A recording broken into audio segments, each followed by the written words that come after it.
Hello and welcome to the Roundtable brought to you by GAM, Good Ads Matter 2026. I think it's the first time that people from different disciplines and aspects of marketing have come together to enrich the industry and also enthuse a lot of youngsters who will be joining. In my mind, advertising is an art form.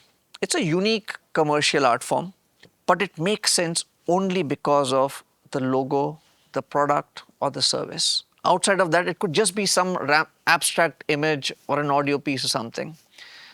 And the logo and the product, etc., all happens. The people who make it happen are over here with us. The CMOs, the marketing heads, the companies, the businesses who have a huge responsibility of building consumer desire, selling goods, getting people to reach out to their pockets and pay. So thank you for taking all the effort to make our imaginative fantasies come true. So I look forward to this discussion. I know it's going to be healthy. It might get a little provocative, but that's the part of it.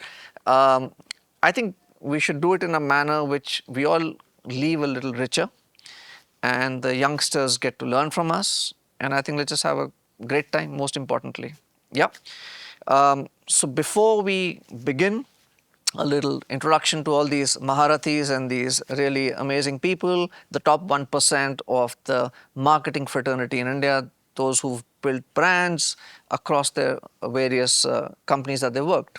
Okay. Yeah, one thing before that, while we all thanked Good Ads Matter, we also need to thank Invideo, the people who make this platform possible. And AI is entering our lives and enabling some really amazing things. So Invideo helps in AI video production. So yeah, thanks Invideo as well. So first we start with Ankit Goyle. So it says, Ankit Goyle is the head of marketing at Snap India, where he is building and scaling Snapchat's marketing engine across consumers and advertisers. With nearly 20 years across Google, Apple, Myntra, Aditya Birla Fashion, he led the marketing for iPhones and AirPods in India and launched IndiaEyeStore.com.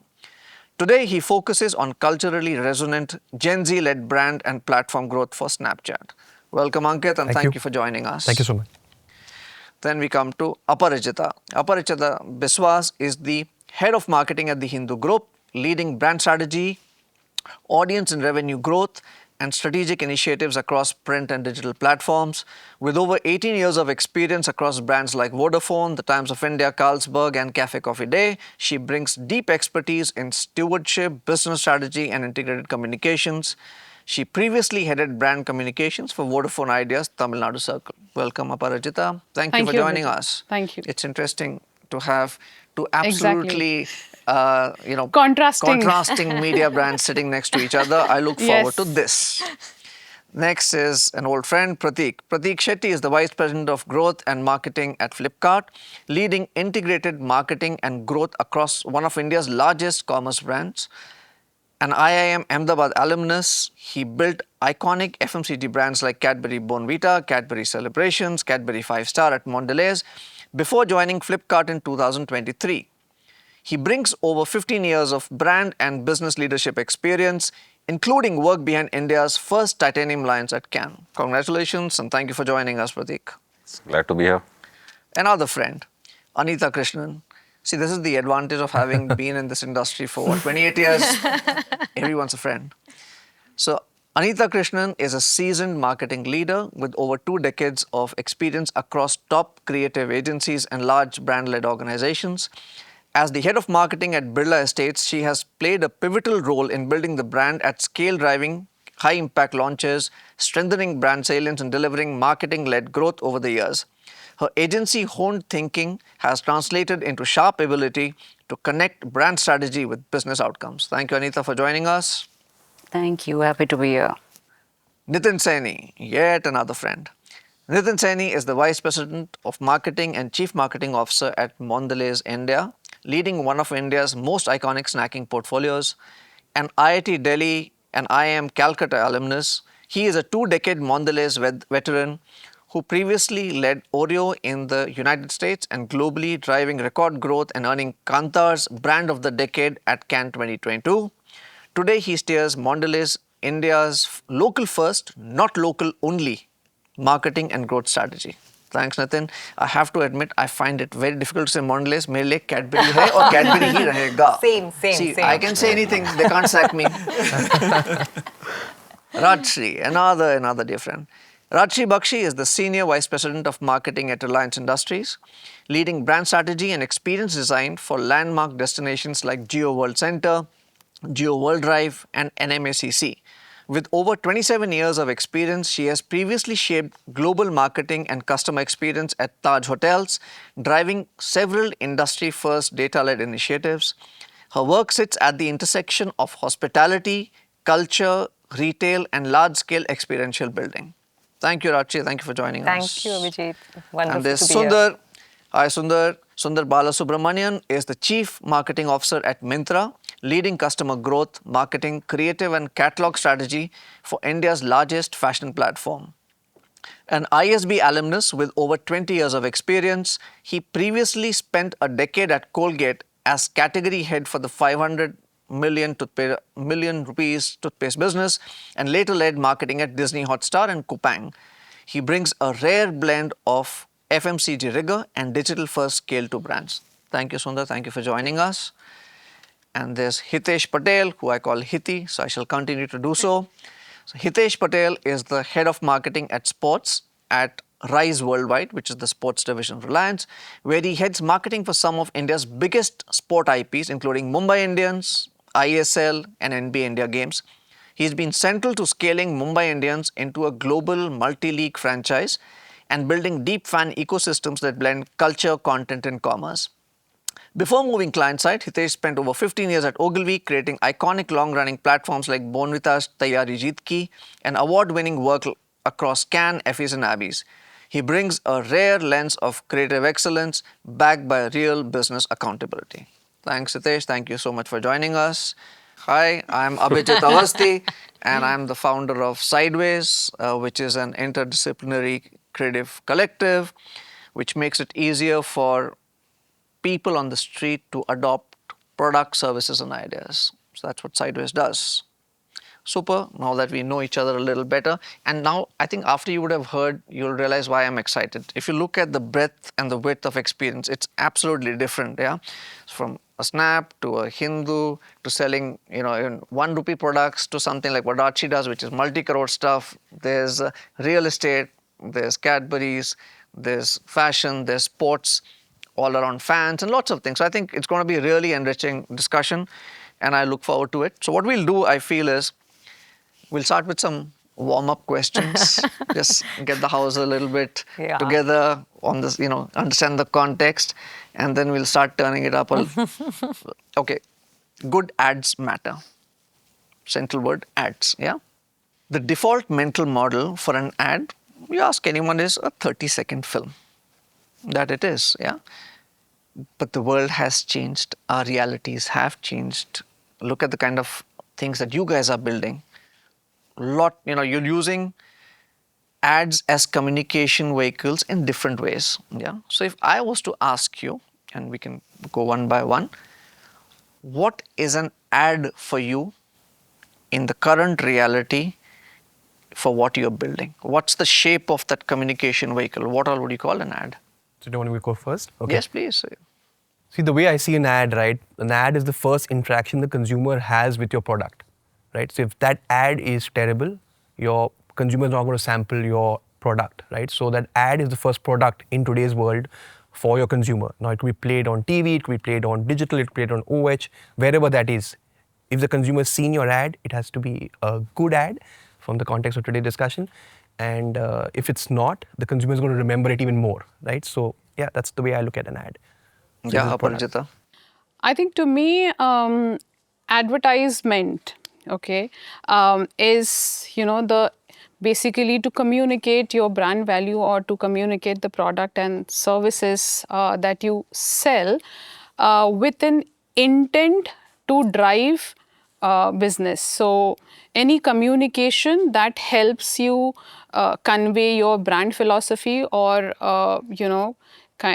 help you sell the product, achieve business objective is an ad for me. And if you see like how today ads are evolving, I mean, consumers are judging your ads or communication by how you made them feel. So there's a lot of layers which got added or variables. So the linear equation changed. And today, ads could be any form of communication that make your product or service interact with the That's customers. okay. So you wouldn't give it any particular shape. It could be anything. So, for example, a notification from a bank could also be an ad in your mind. Yes, of Okay, course. just curious. Yeah. Yeah, Pratik? yeah. Yeah, if it's just coming to that to say, an ad is anything that makes a consumer want to interact with that brand. That's it. So it could be just a push notification and it's just a product. I liked it. I'll click on it. It makes me interact with that brand. It could be a piece of communication which is designed to make me really like the brand, which makes me probably come later and say, you know what, I like this brand, let me interact with it. So every single opportunity that you get to showcase your brand to the consumer and make them interact with your brand, that broadly is an ad.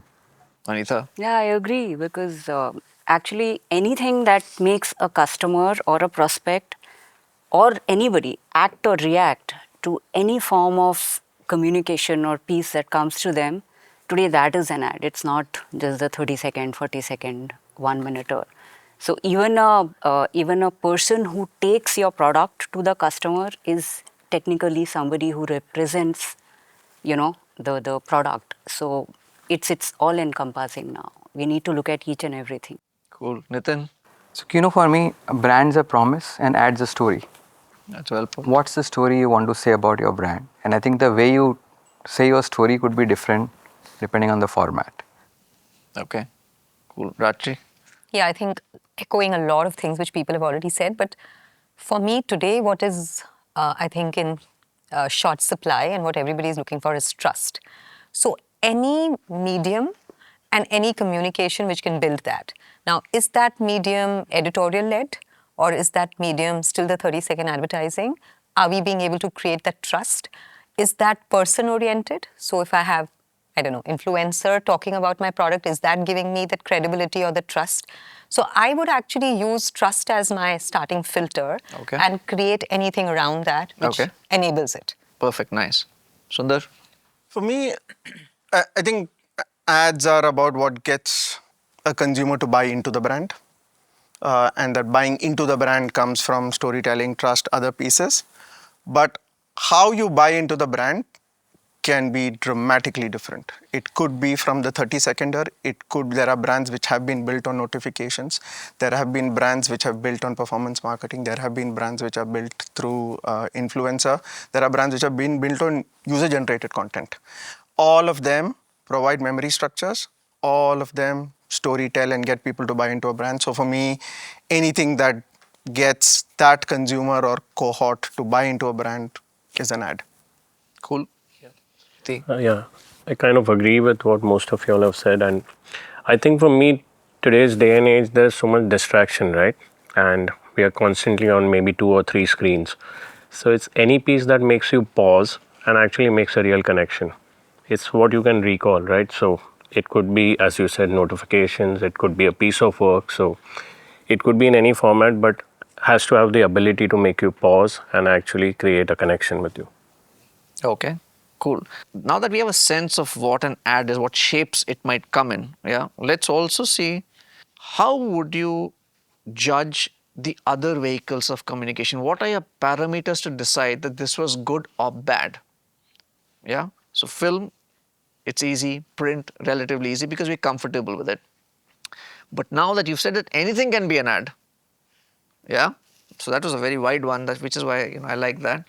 How will you decide that this is good or this is bad? What separates a good ad from a bad ad in these new communication vehicles that you guys believe do the job? So yeah, anyone So if can I start. can start, I have a point on that Yeah, because sure. it's a very Sure, interesting Ankit. topic, right? So Yeah. I think if you look at it, right, classically we've all been trained to have what they now call traditional advertising. There was matrices, used to go, and then there's digital advertising which came and changed the matrices, became more and more complex. Now we're in a situation of data overload. If you look at all our dashboards, we'll have so much data that then we actually data mining from that. But how to determine the ad was good or not from that point of view? the way we are looking at this is has the consumer paid attention on your ad or not? And attention is not a vanity metric. Attention is an eye metric. So are you looking in a visual mediums that we are in? If it's a notification, if it's a a social media feed, if it's a print ad, there is a consumer looking at it. If they have not looked at your ad, I don't think it's a good ad. So I would really urge, and we've tried to do some work around that, how you could actually bring attention in the mix, because that's a very real emotion, right? You're looking at something and because you find it attentive enough. I like that it's fun. Before you go on, I really wish somebody from Big FM was here, because what will they do? Like, what are you going to look at? Just out of, but and, radio advertising is big. It is effectual. So yeah, we'll come back to that. But yeah, anybody else, please? No, I think that's, sorry. Go ahead. no, I mean, I think that's a very fair question, and I think I agree with you that there is more greater clarity around what defines a good 30-second video. Yeah. And I think in some of the other places we are still learning. And I'll give you one example. Yeah. Like this whole space of influencer marketing, right? That's now growing, and there are a lot of creators now that is that brands are picking up. And there is more and more learning coming through on what's a good creator content versus what's not. And we know something which is more closer to their own individual style, something which is more authentic can work. The length sometimes doesn't matter, but something which is more credible, comes across as more credible, is what can work better. Yeah. Similarly for print. So I think there are some places where we have better understanding and some places where we are still learning, I'll say. I'm interested in what Rajshi says, because I think the kind of brand building that she has done in her life and Taj, and what she does with the uber ultra luxury kind of stuff is very I don't think she even makes a film, but I'm just curious to know. I was just going to say that. So how do you decide this is a great brand experience? Yeah, so I was in fact just going to say that if we were to just shift the lens, and we all agreed that no longer is 30 seconds the best judgment of what we call classic advertising or classic communication. In fact, I would say, to me, the starting point of anything that we would do would be, number one, the context, right? Which I'm sure applies to everybody, but just to nuance it a little bit. Who am I speaking to, and in what context am I saying it? That makes a very important decision for us to say whether it should be a film, whether it should, it can even be a print ad. I mean, there have been so many times that I've had youngsters in my team who've been like, no, print doesn't work. And I have time and time again proven them wrong, because of the context. The context is you want real-time sales, you want to assess something, you want to drive immediate footfall. So for me, the context is very important. Of course, when you were saying print worked, Aparajita was smiling. Yes, it does. And I have to tell you, I have had teams with all these young people, they all come from IIMs, they think, arey, 20 years, inko kya pata hai? I was like, okay, let's do this way and let's do that way. And I have to still say that in certain cases, so the context for me becomes a very important filter. Yes. The second thing, to the kind of people that we speak to, is time. When am I talking to you? How am I talking to you? And am I available at the time when you need to be spoken to? I think that's a very, very important filter for us in any kind of communication that we do. So you decide, you filter, keeping the context in mind, and of course keeping, what your customer wants to hear. Fair, that's great. Yeah, Sundar, you were saying something. No, sir, I don't know if I would look at an ad and all these in a similar way, which is attention, engagement, and consistency. Okay. I would look at an ad and have a similar conversation. I would look at a notification or influencer work at a similar one. So let me give you real examples, right? A lot of Zomato, in my head, just as a fan, forget as a marketer, was built on their notifications. They had a tonality which their notifications gave, and they were amazingly consistent with it over the years. And that built a certain fandom that they went through. Fair. I worked with this organization called Coupang in South Korea. It's some $20 billion organization. Till date, in 12 years, done 0 brand ads. They have built themselves only on performance marketing. And what works in performance marketing? Their consistency in saying, I have breadth of everything that you require. That is their point of view. They could have done a beautiful ad which says that too, but all they're doing is ensuring that their performance marketing ensures that I have everything you need is consistent over time. Fair. Influencer marketing, in Myntra today, we do close to 400,000 influencers every month who talk about it, okay? All of them will talk about it differently, right? But what they all talk to their audiences is about what fashion can help you upgrade at some level. And to me, that is interesting. The way they'll talk about it, which ones they'll talk about will all vary. And I'm okay with that. But consistently, what they're delivering for me, especially to an audience like Gen Z who don't see ads, is that with Myntra, you get to upgrade. Can I add a Yes, perspective? please. So, see, there's something after I moved to Reliance, I learned this, and the attention to detail, right? And on the outside, you'd feel why somebody being so, you know, for the better word, anal about the smallest detail, right? But that experience and that somebody should go back with a certain minimum standard of an experience is something that is drilled down. So when we looked at something we did at the Olympics last year, we had the first ever India house. It came up after 100 years. There are other countries which had their houses for all this while. The most popular being from Amsterdam and Holland and stuff like that, with Heineken being the sponsor, right? So when we had to do India, we had to have our best foot forward, right? And because Reliance was anchoring it, it had to deliver that experience. So the pain and the detail that goes into it and how you deliver that to fans over the 20 odd days of Olympics, and that's what makes it worth, because when the Olympic channel writes about it and says it was the best ever house, that's when you realize that okay, this is the consistency of craft that you are talking, or the experience. Absolutely. So for us, sometimes when you come to 1K day and you go back versus you go to Chinnaswamy versus you go to wherever else, of course infrastructure challenges are there. I'm not saying it's a 10 on 10. But what can we do to try and get it to a 10 on 10, right? So there are traffic issues, there are ingress, egress issues that we have because, again, we don't own the stadium. We have to make do with what we have. So given those kind of circumstances, how do we still deliver a very differentiated experience is what actually matters. So for us, craft is in the detailing and how consistently we can deliver it and differently. So very early on, Abhijit, and that for me actually is like a blueprint for a marketeer. And, without naming companies, but there are certain, and I'm talking 25 years back, right, when we all kind of hit the ground running in marketing. Marketing was considered to be a department where product is designed, brand is doing something in brand, and the marketing folks are given. Their only job was get the message right, create this beautiful 30-seconder, get the media plan right. I was lucky to start off in an organization where the marketing guy was responsible end to end. And this is a practice that we've actually continued, and I have continued even in all the new, experience brands we have set up. These very, very exhaustive customer experience journeys. And the beauty of these experience journeys is that you actually start from saying, what should the doorman be, like? Yeah. And will the doorman say a namaste or will he say a good morning? And how many times is he going to say good morning to you? So when he sees Mr. Avasthi come back the next time, is he going to call Mr. Avasthi sir or is he going to call Mr. Avasthi? Yeah. So that's the beauty of a customer Absolutely. experience journey. And as marketers, we were very lucky to start from there. We were responsible. We owned the marketing journey and therefore we could craft the experience. It became so much easier for us to therefore, translate that into a narrative format as well. Fair. That's it, well put. Just one other thing, just sort of for us to interject, because I just want to also paste a certain something is, we've all agreed that now your brand can be delivered to people using different vehicles, ads, what we call them. It's become fairly fragmented, etc. So the first question that I have is, how do you, as marketers, ensure that the soul remains the same? Yeah, who very takes good. ownership? How do you make sure that the customer experience doesn't carry a different tone, tenor, manner than say an ad that spoke, a notification or XYZ? So if anybody can just would like And to. that's why I said the brand is a promise. I think Yeah. you have to be very clear about what that promise is. Yeah. And an ad is a story.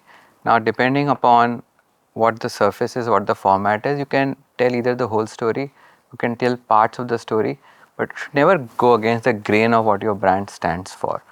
For us, our advertising agency plays a really important role, equal partners, in making sure that when the brand is talking, the voice is consistent. Yeah. We follow adding very- on to that, basically, before ads is brand. And, when she was telling me about 25 years back, all our squares and triangles and pyramids and what we create of the brand, that actually is a Bible. And earlier days, we would have one agency which did everything. Today, we have like 20 agencies who are doing 400 things. And it's not just the agencies, it's also people who at various touch points engage with your end customer. So it is the onus of this team which kind of, anchors everything and makes sure there's a consistency. And it doesn't happen overnight. You have to be at it. You have to be talking to your CRM person, your salesperson, whoever is engaging with that customer. And products like mine where, the life cycle is like not just 10 minutes, 1 year, it's like a long life cycle. So the touch points and the duration is also long. So to hold that is an effort, but you come back to the fundamentals. So it's a combination of dil and dimag where there is a storytelling and there is a justification of why you're trying, what you're trying to do. And the filters that you talk about, whenever you're trying to do anything new, you have to take that leap of faith, and when once or twice when you're successful, you're able to convince others that this works and this doesn't, so Cool. the fundamentals have to be like strong Ankit and wants to say consistent. something. Yeah, I have a point of view what you were actually alluding to, right? Who's the custodian? I think we were all in that zone, right? The marketing head, CMOs used to be the custodian of the brand managers to, own it and stuff like that. Today in the world, and I'm being very honest in how we've seen it in the industry, is in a world of here and now, right? It used to be like, delivery in few days, or thing that's moved to delivery in a day with Amazon, Flipkart doing that. Now today with quick commerce, it's the hours. And that's moving the sales meter as well. It used to be like the weekend sale. It's become a day sale to the hourly sale. So I just feel in this entire madness, even the head of the business has to be equally a custodian along with the CMO or the marketing head, because invariably what's happening is, because to deliver the here and now, right, you're pushing the marketing org to actually push the limits on the brand guidelines and all of that, right? Fair. I don't know if you guys experience it, but I'm sure you do, but right? So, but you also need an ally in the business head who's the number one That's well person to put. take the decision. That's very well put. I have to say this, what you're saying, I always would say that the best friend of a CMO is the CFO. Yeah, If you I can agree. be friends with your CFO, I would make it a point, like to ensure that the CFO is so much in the loop that he cannot be sitting in a table and questioning you and saying, "Ye kyun kar rahe ho?" So on the CFO bit, now we come to the slightly trickier parts where I don't envy any of you, which is now that we know that today's world has changed, so many things can be done, you have a sense of how you want to hold it together, etc. The tricky part is eventually there is only $100, yeah, and you need to spread it across. So what I'm really interested in knowing is, and there are two parts to this. One is how you do it actually, and one is a little philosophical. So we'll do the actual bit first, and we'll come to the philosophical piece. How do you decide where to place your bet? How do you decide how much to fragment the $100 into? The media question that you were talking about, Pratik. I'm sure there's some science to it, but there is also a little bit of judgment. So I would love to hear with examples, if it's possible, how do you guys manage the money piece? That's $1 million question. It's many $1 million. It's many $1 million. Eventually, this is You're where the hoping cookie it's a clear crumbles. answer, but I'll let Yeah, so I'm curious. Yeah.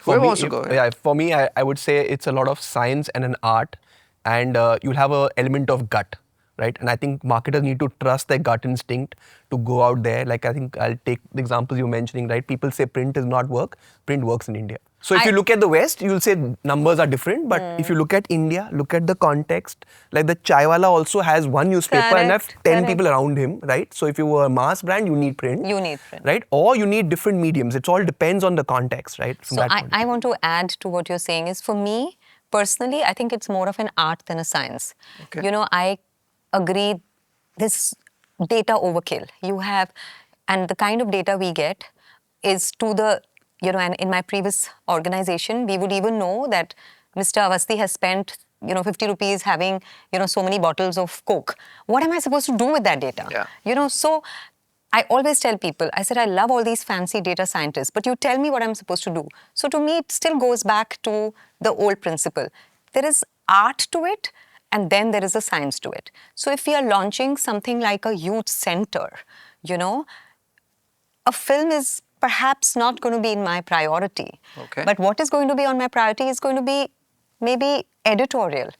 For a person to come and read press, for a person to come and see that, I would rather spend, the kind of money in the budget that I have in getting the best performers word of mouth, I have realized, is also one of the biggest things which we sometimes Absolutely. undervalue. Yeah. You know, Dhurandhar.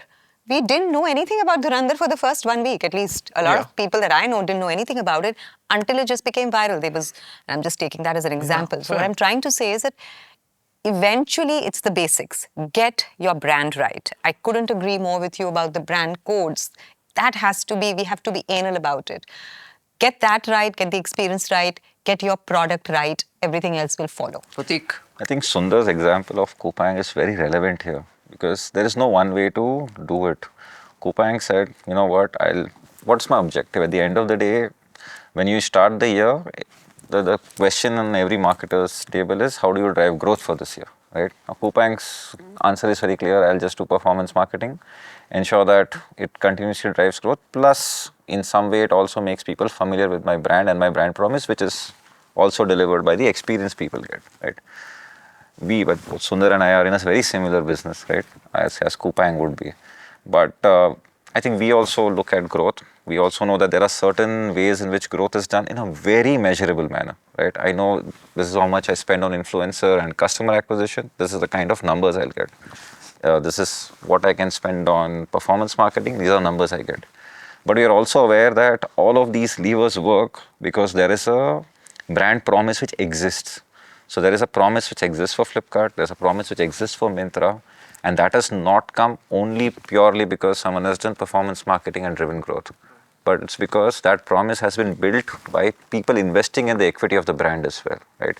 So in a way, we try to then balance to say, okay, the equity needs to be there because that brand promise is giving you a lot of air cover, which makes every single other initiative that you're doing perform much better.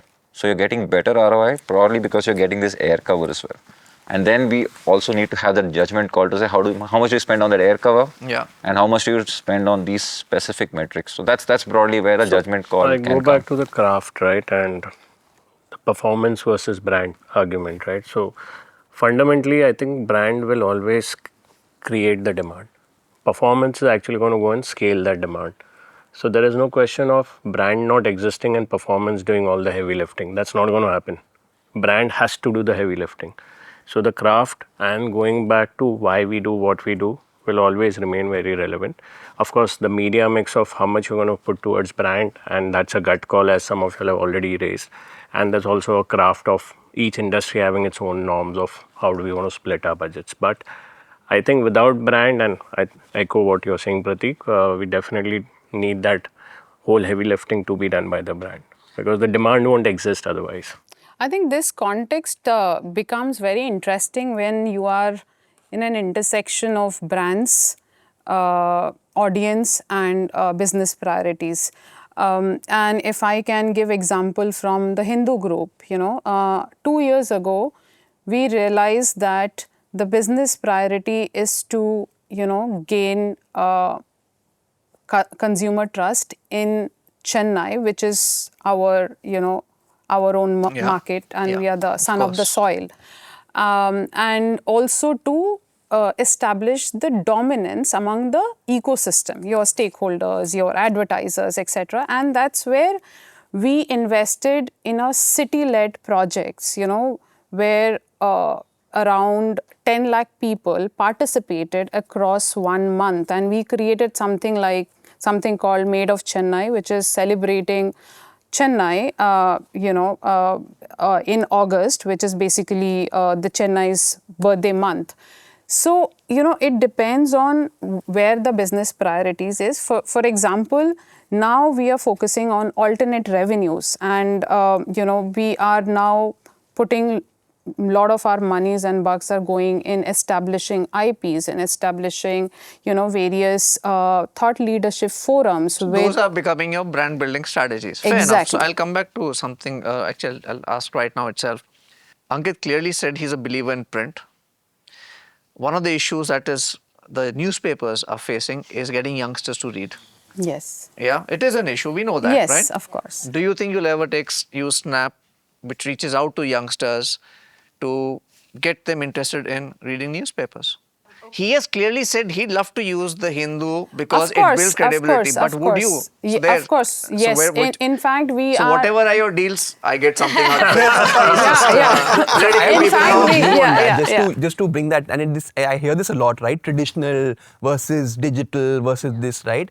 I think we should recraft this narrative. Yes, I agree. It's marketing today. Yeah. Marketing Yeah. today has multiple vehicles. Correct. Those vehicles are increasing. There's influencer engagement. There is print. There is TV. So if you look at the mediums, also are changing and evolving. Like, would you do OTT on TV? Would you call that digital or would you call that TV? I call it TV, right? Absolutely. Because my mother today is watching, the likes of Indian Idol on a platform on TV. She switches on the TV and goes to the app and watches it. In fact, even Absolutely. YouTube. I agree. Yeah, I so mean, that is TV everybody's for watching me. There's a it. interesting Yeah. statistic I read. I don't know if you guys heard. In the US, more people watch YouTube YouTube on TV. televisions Yeah. than they Yeah, do on that's the trend. That's phones. true. So, yeah. So I am also a big believer in this. I think this calling that traditional, calling this new age. I think a lot of this is clever paraphrasing by, and I say it openly, a lot of the big tech companies. It's like same thing. That's brand, but this is performance marketing, as if brand marketing didn't perform Correct. earlier. Absolutely. Isn't that the best branding ever? No, I'm Calling it performance marketing. No, that's what I'm saying. They're amazing at that because, we're all, there's that influencer. Like in my book, barring some who have credibility, the influencer is just a little kid down my road. I'm sorry, he's not influencing anything. As best, he's a media vehicle. Yeah, that's my belief, but that's a bigger debate. Nitin, any thoughts on this? No, I just going back to this, like how do you allocate monies, into different platforms? That's a complex question, and I Yes. think it's definitely not just only science. Yes. I think it depends sometimes also on what your brand objective is, and if you are wanting to shake up things a bit and disrupt things a bit, it could mean a different set of media Fair. choices versus not. And whatever data we have, even things like reach and how many people are these different media platforms reaching, and not enough to get to a judgment of what you should do. And I'll give you two examples. I think firstly, there is reach versus attentive reach, Okay. right? So difficult to measure Yes. attentive reach. And I think you gave an example on something that can count it as a view through, but the person is not looking at it. Yeah. And one example there again is, people putting money behind cricket. Like if you just run the math, you'll never invest in an IPL or World Cup, like just pure math in terms of ROI and so on. But there are still people who are doing it, right, including ourselves, because there's something called attentive reach, which kind of starts to come into play. The other thing is credibility. So if you're building your brand, you're building the promise of your brand, the story you're wanting to tell, how do you do in the most credible way? And I think that is where, I'll disagree a little bit with you on the influencer. And I think what we are realizing is that if you do it well, I think creators, influencers are actually a good way to build your brand in a credible way. And I think obviously people like Sundar are far more advanced on that journey. So I just want to touch on this. Like, I think there is a process to it, right? Which is, where is the consumer? So historically, we would, even if you're just in the TVC world, we would do, where is the consumer, category context, brand objective, and the trifecta of that. That holds good even now. Oh, absolutely. Which is, if the Gen Z consumer is 8 hours on the mobile, hey, I mean, you would be stupid not to go there. The millennial consumer is 4 hours there versus doing TV versus doing print versus thing, you would go there. And then you would, of course, interject your category code, brand objective, etc. One example on this is, there's a startup school in Bangalore called the Mesa School. So went there to do a post-Diwali. There was a professor from Wharton who came to do like they do Super Bowl ads. Yeah. He wanted to do a Diwali ads. Compiled 15 Diwali ads to showcase to this gang of Gen Z to get feedback. And there were a few of us from the industry who went along. Out of the 15 ads we showed, and these were all ads that all of us would have seen because we all follow ads, they recognized 2. Forget about liked, they recognized 2. And those 2 were ones which on social media had been shared, followed, and they had seen. The others, they didn't. Why? And also remember, this is slightly affluent Gen Z. They don't watch TV. Everything online is behind a paywall, so they don't see ads per se. I did not have the guts to show them a Myntra ad because they would not have seen it. Okay? But And then I had to ask them, so what do you think about the Myntra as a brand, etc.? They're like, yes, because the influencers we follow talk about it. Myntra. So that to me was a little bit of, for them, getting their attention is super difficult. But there are ways in their ecosystem of how to go and talk to them. And that's how my brand got built Fair. with them. But I was just going to say that many years back, maybe 6, 7 years back, I was absolutely not a believer of this influencer marketing. I still sometimes have my doubts when I wake up in the morning. I'm like, don't people see through that finally we are paying them, right, to talk about your product? So I still go through these existential questions in my head. But I have to say that 6, 7 years back, it was actually a young kid who told me, what you experienced. That kid told me, we don't follow products, we follow people. So if you could have the right person speak to me, I will buy whatever you want me to, buy. So, Rachi, I get that. And which is why what I said is, are some of them credible? Yes.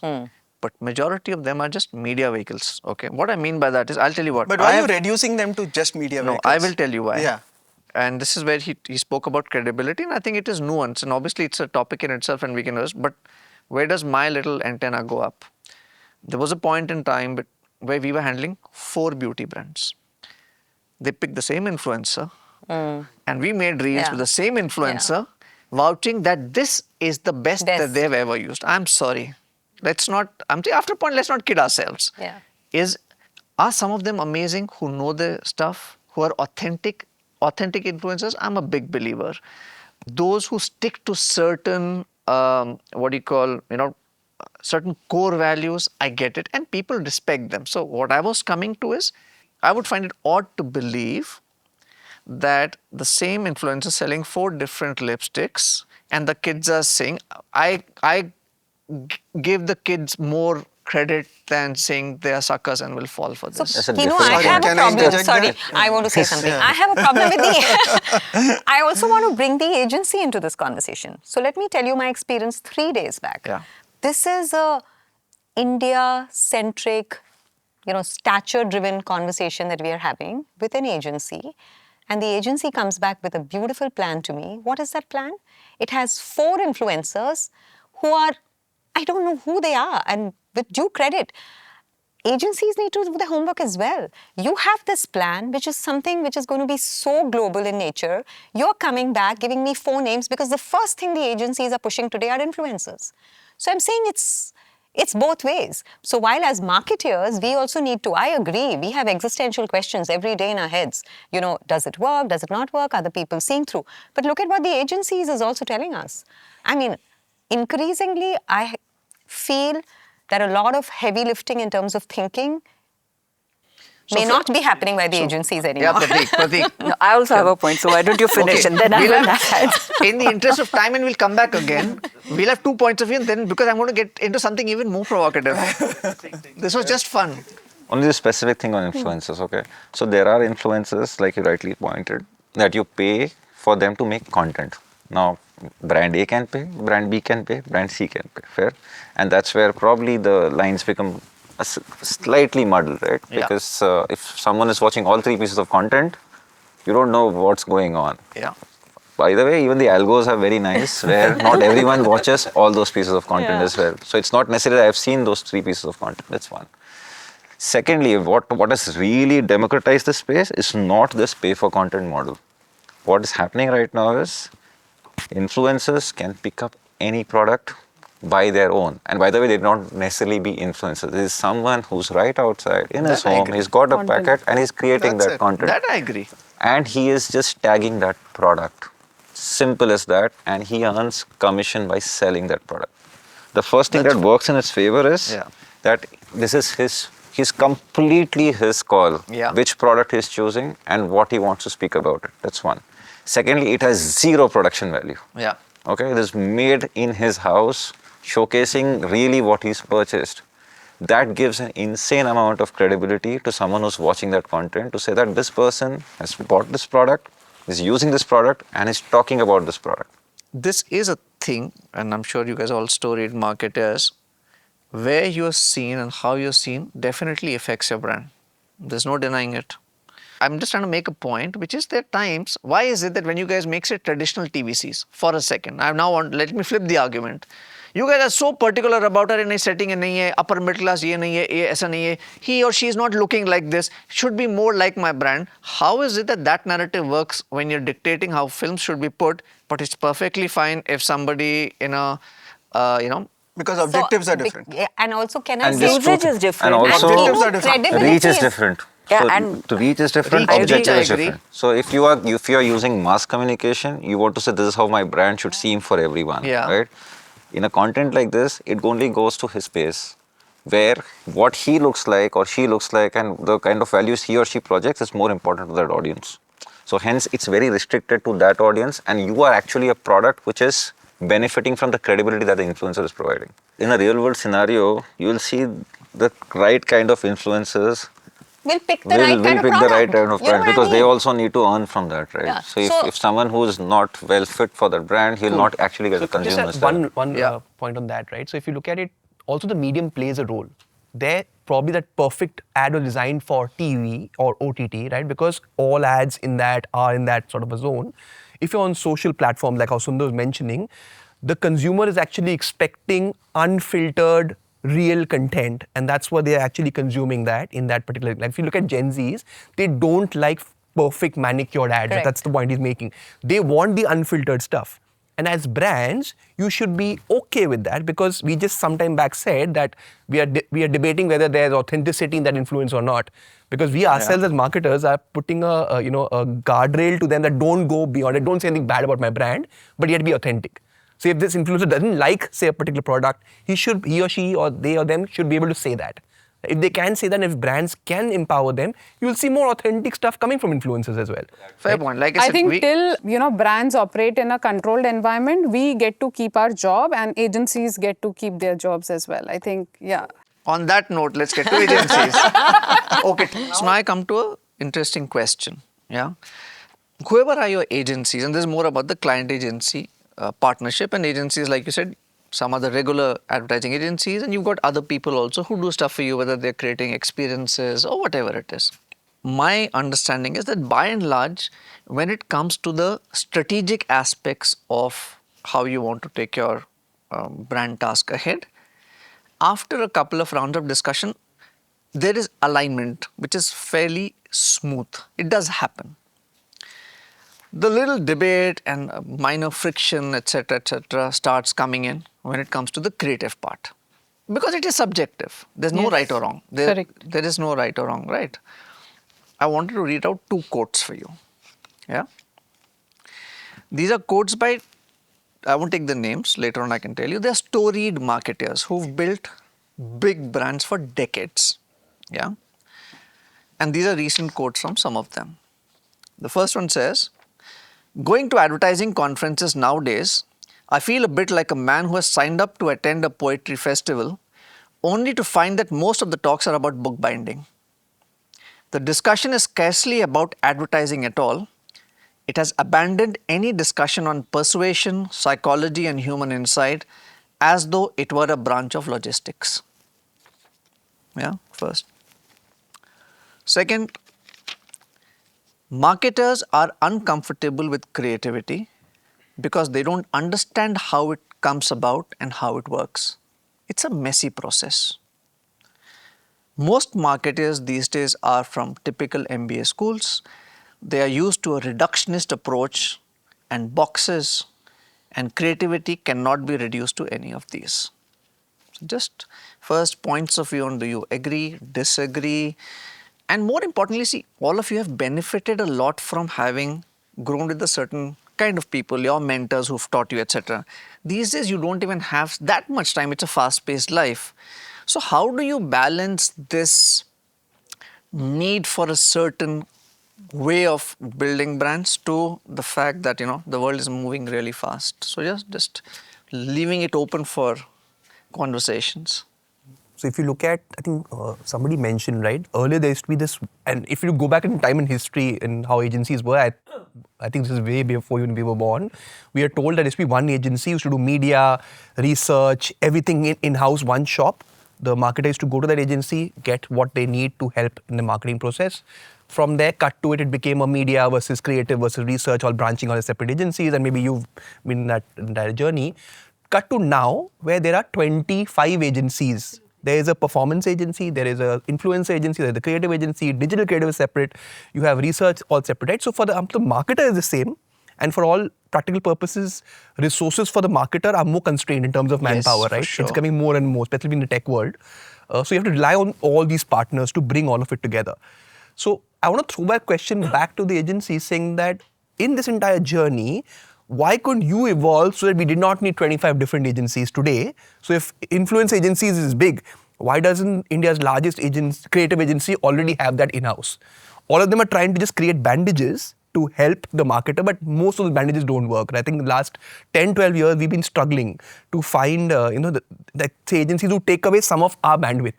Now, if you look at the discussion on creative differences, the agency is just probably thinking of that one ad which they have to go on print or a TV or a digital, but the marketer has to look at the entire breadth.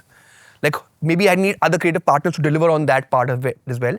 And that's when creative differences start coming in, because they have not thought about so much, say 80% of the other media vehicles which will have to be part of the campaign. So that's where I would say fair No, and my take on the two quotes is that it's not only about safeguarding creativity, but I think you have to look at the big idea, because often ideas they get lost between creativity and spreadsheet, and it's a marketeer's job to nurture, to elevate, and to give shape to the idea.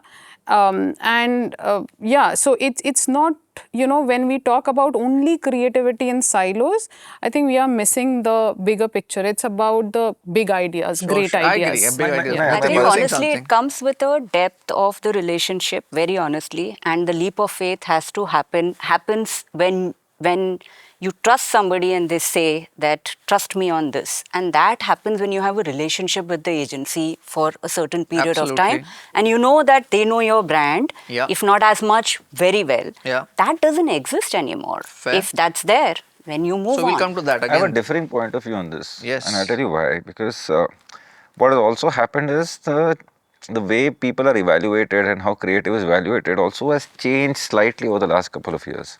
Okay, what has tend to be seen as great work are more people talking about it.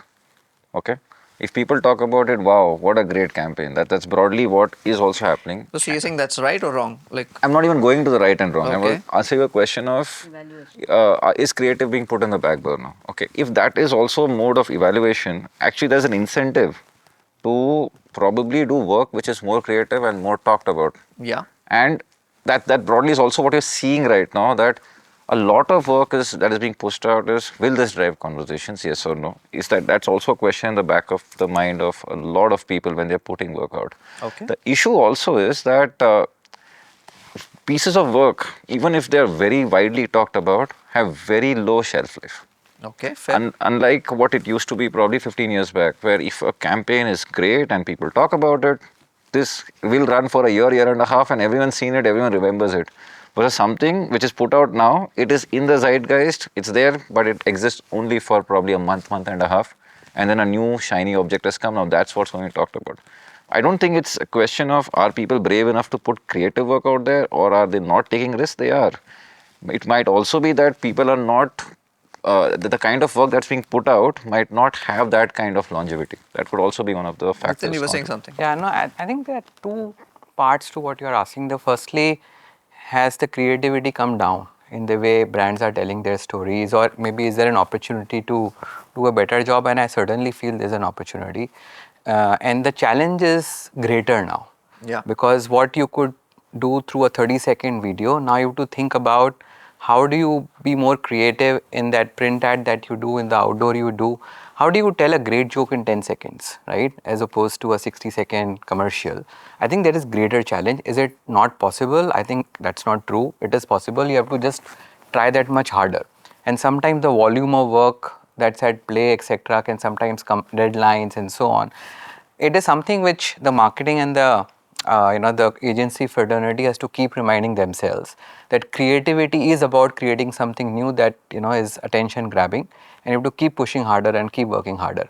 So if somebody goes to an advertising conference and hearing only about things like performance marketing and so on, it may feel like, oh, where is the human ideas, where is the insight, where is the attention to what is that person in Gopalganj in Bihar facing, right? I think sometimes those conversations are not happening enough. I think there was a second point around the conflict, or not conflict, but a difference in opinion on, let's say, a script or something to do with the creative idea. I think some part of it is healthy in my view. Like the brand team, even though they may not have studied art in their life, I think what they bring to the table is understanding of the brand, which I think is important too, because any story we're telling about the brand is trying to unlock a commercial value. So I think the brand aspect is important. And the other is they're also responding as a consumer. They're responding through their instinct on what they're liking in the story or not. And I don't think somebody who comes on the brand on day one can do that. But somebody who spent like 2 years on the brand, meeting a lot of consumers of their brand, I think they are able to bring their point of view.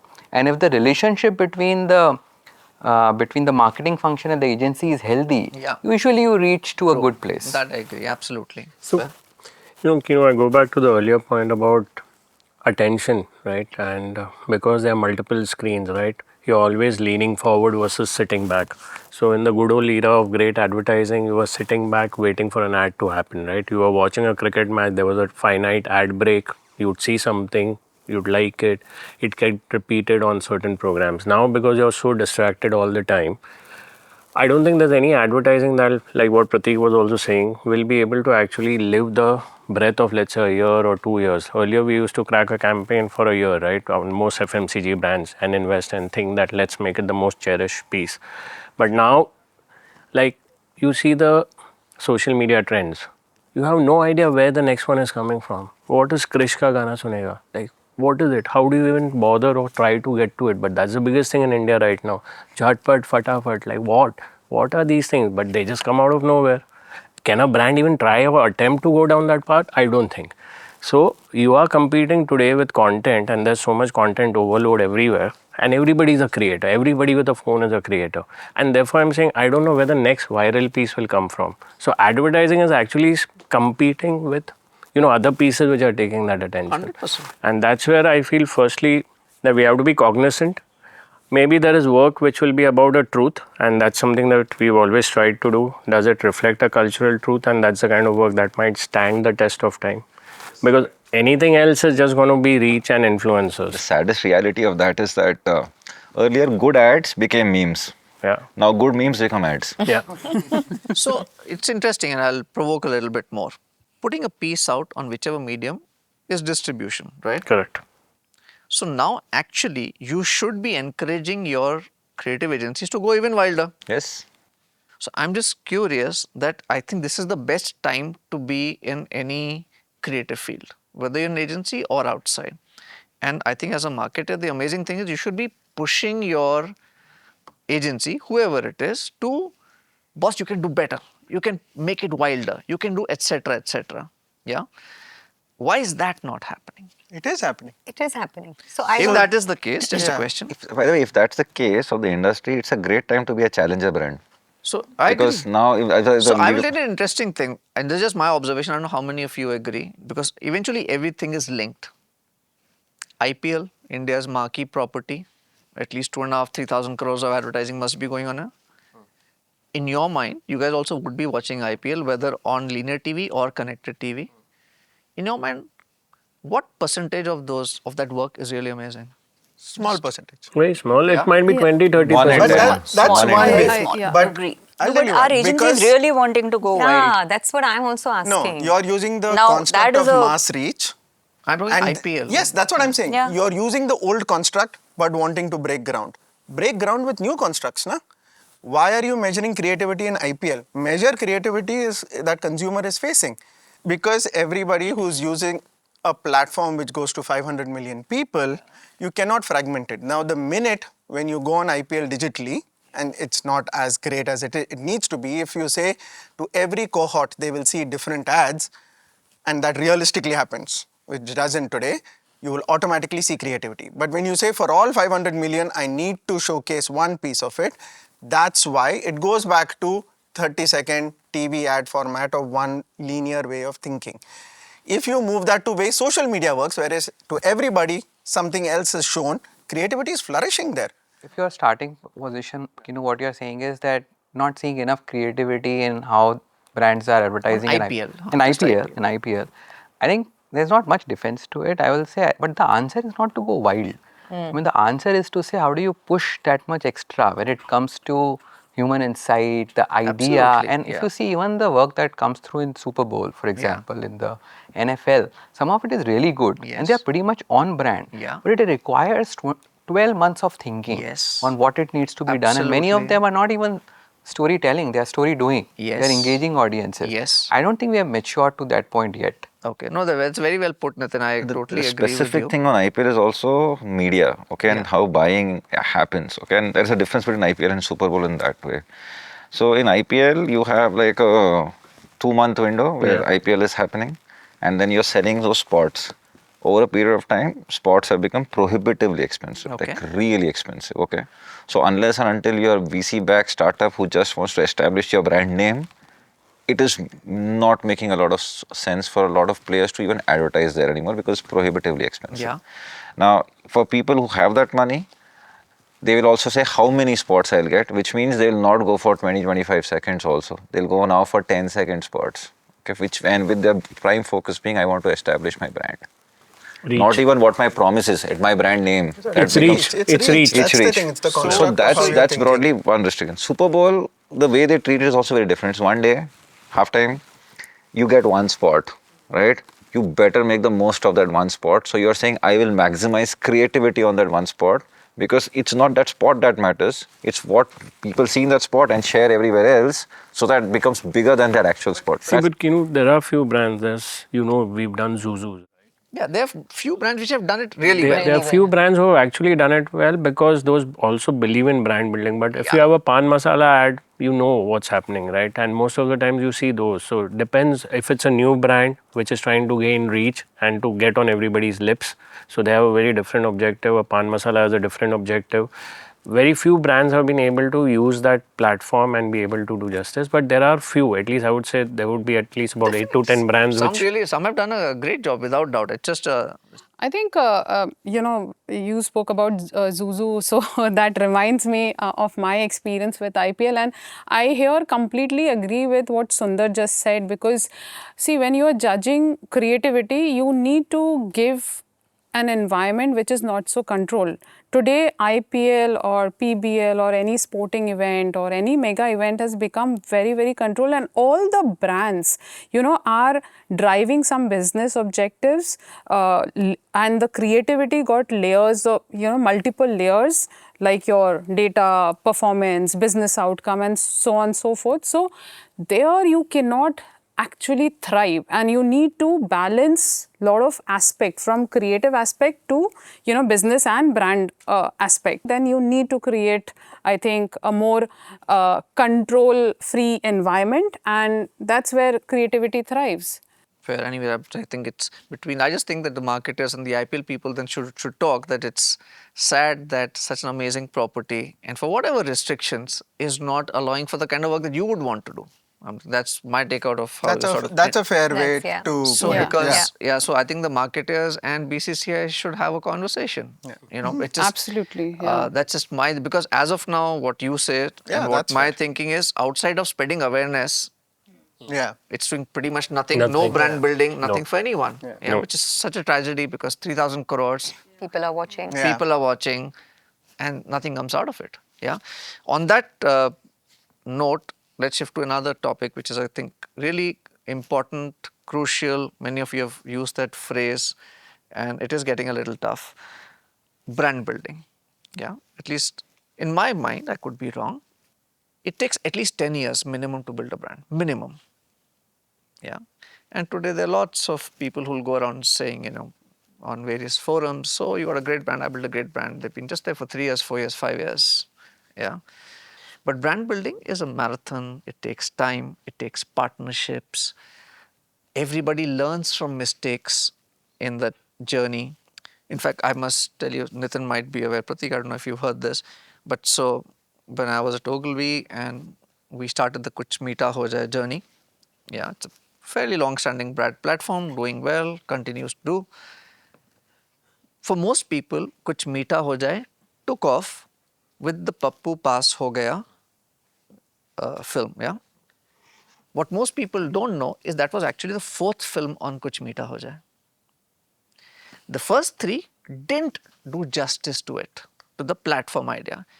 But both the agency and the client had faith and they said, let's learn from our mistakes, etc., build on each other. It took 3-4 years to finally get to, okay, this is now how the playbook should work. It took time, yeah. Now, in today's environment where on an average, marketers switch jobs in 2.5 years. Yep. They're shuffling agencies all the time. There is no sense of ownership for anyone. Yeah.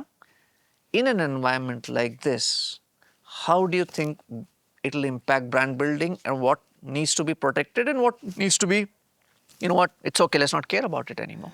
I just want to point out two contrasts. So, 20 years back when I was at the Taj, one fine morning, we decided for Sea Lounge, you know, most of you would know it's a restaurant at the Taj Mahal, Bombay.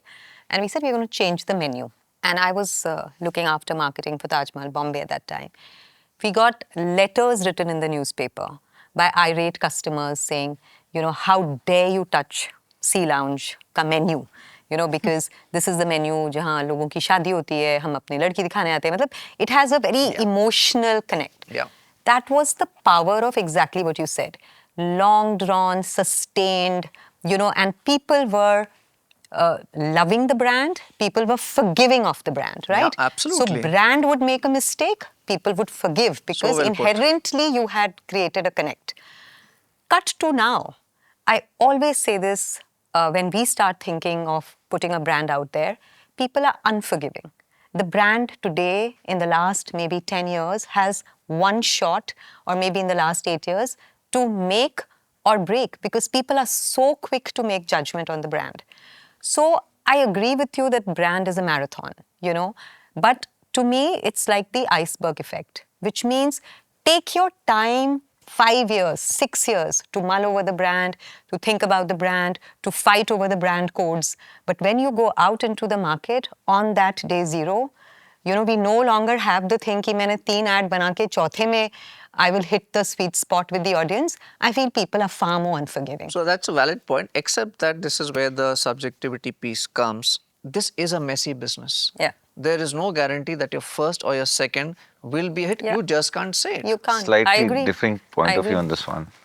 I'll also start with probably what we've done over the last 3-4 years. So we had this property where Flipkart, at least, right, kids used to behave like adults. I think everyone remembers that. Yeah, absolutely. People don't remember that we abandoned that in 2020. Okay, and since then there was no identity. Okay, and that's also a good time to join a brand because now, for better or for worse, you have to create that identity, Yeah. right? And we follow this approach called throw cow dung at the wall and see what sticks.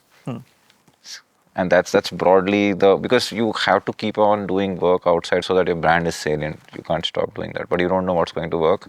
You don't even have the patience to go through the entire exercise of saying, hey, this is what the brand fundamentals are, because it was not defined. So what do? 2023, 24, I think we put so many pieces of work out there and they're all disasters. Okay, didn't work.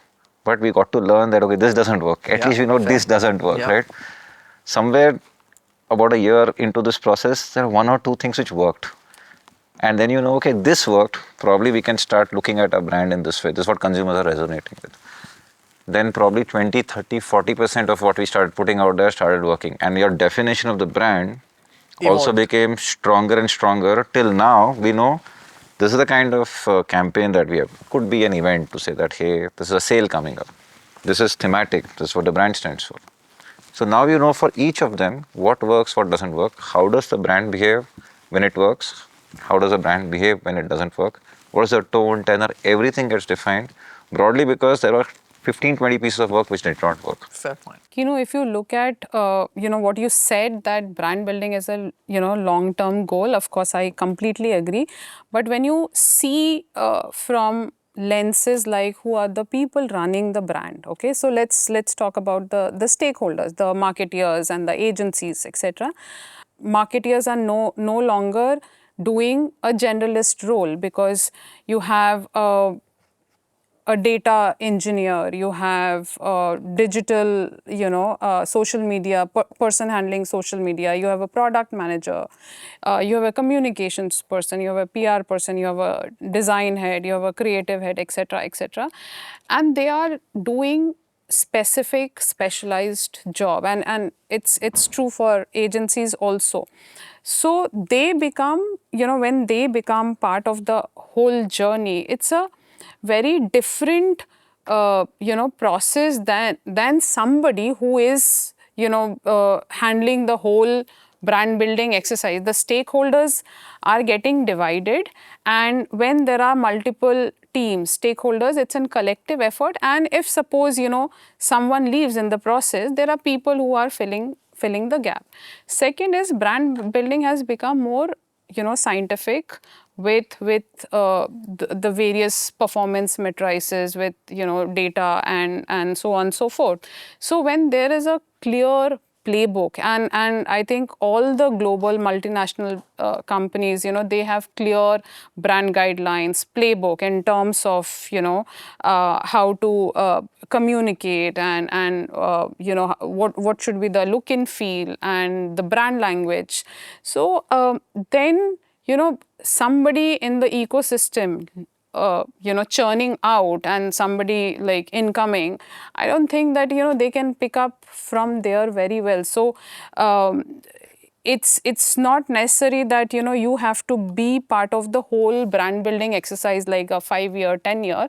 You can be a part of that journey, and now that journey has become very systematic and very data driven. There's a proper framework to it, and I think anybody can fit in and pick up from there. I think it's definitely a watch out, I'll say, for sure. I think you have to be careful about, it's not just about building a brand, but brands that have been there for many years, 60, 70 years.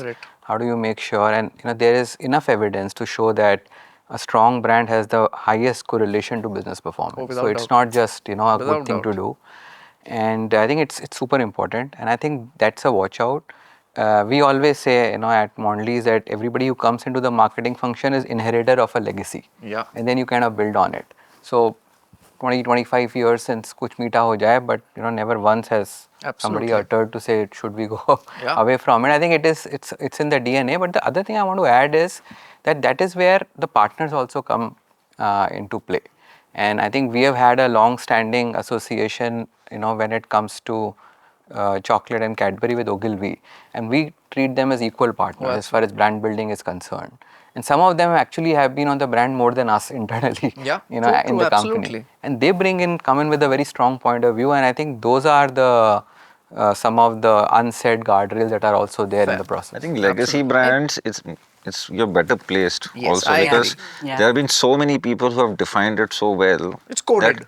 And also, if you're a customer of that brand, you think twice before saying that, what, I don't want to screw this. This is a great brand. I have zero. I just need to ensure that I keep on building on this legacy. It's for the new age brand where it's getting a little tough. Yeah, I think I would say I completely agree with what you're saying, right? Because if you look at least a lot of the companies that I've worked in, the first used to be a creative induction done by the creative agency. Yeah. Because they've been probably longer enough, right? I don't know if it still happens, but they've been longer enough. They haven't been there that long.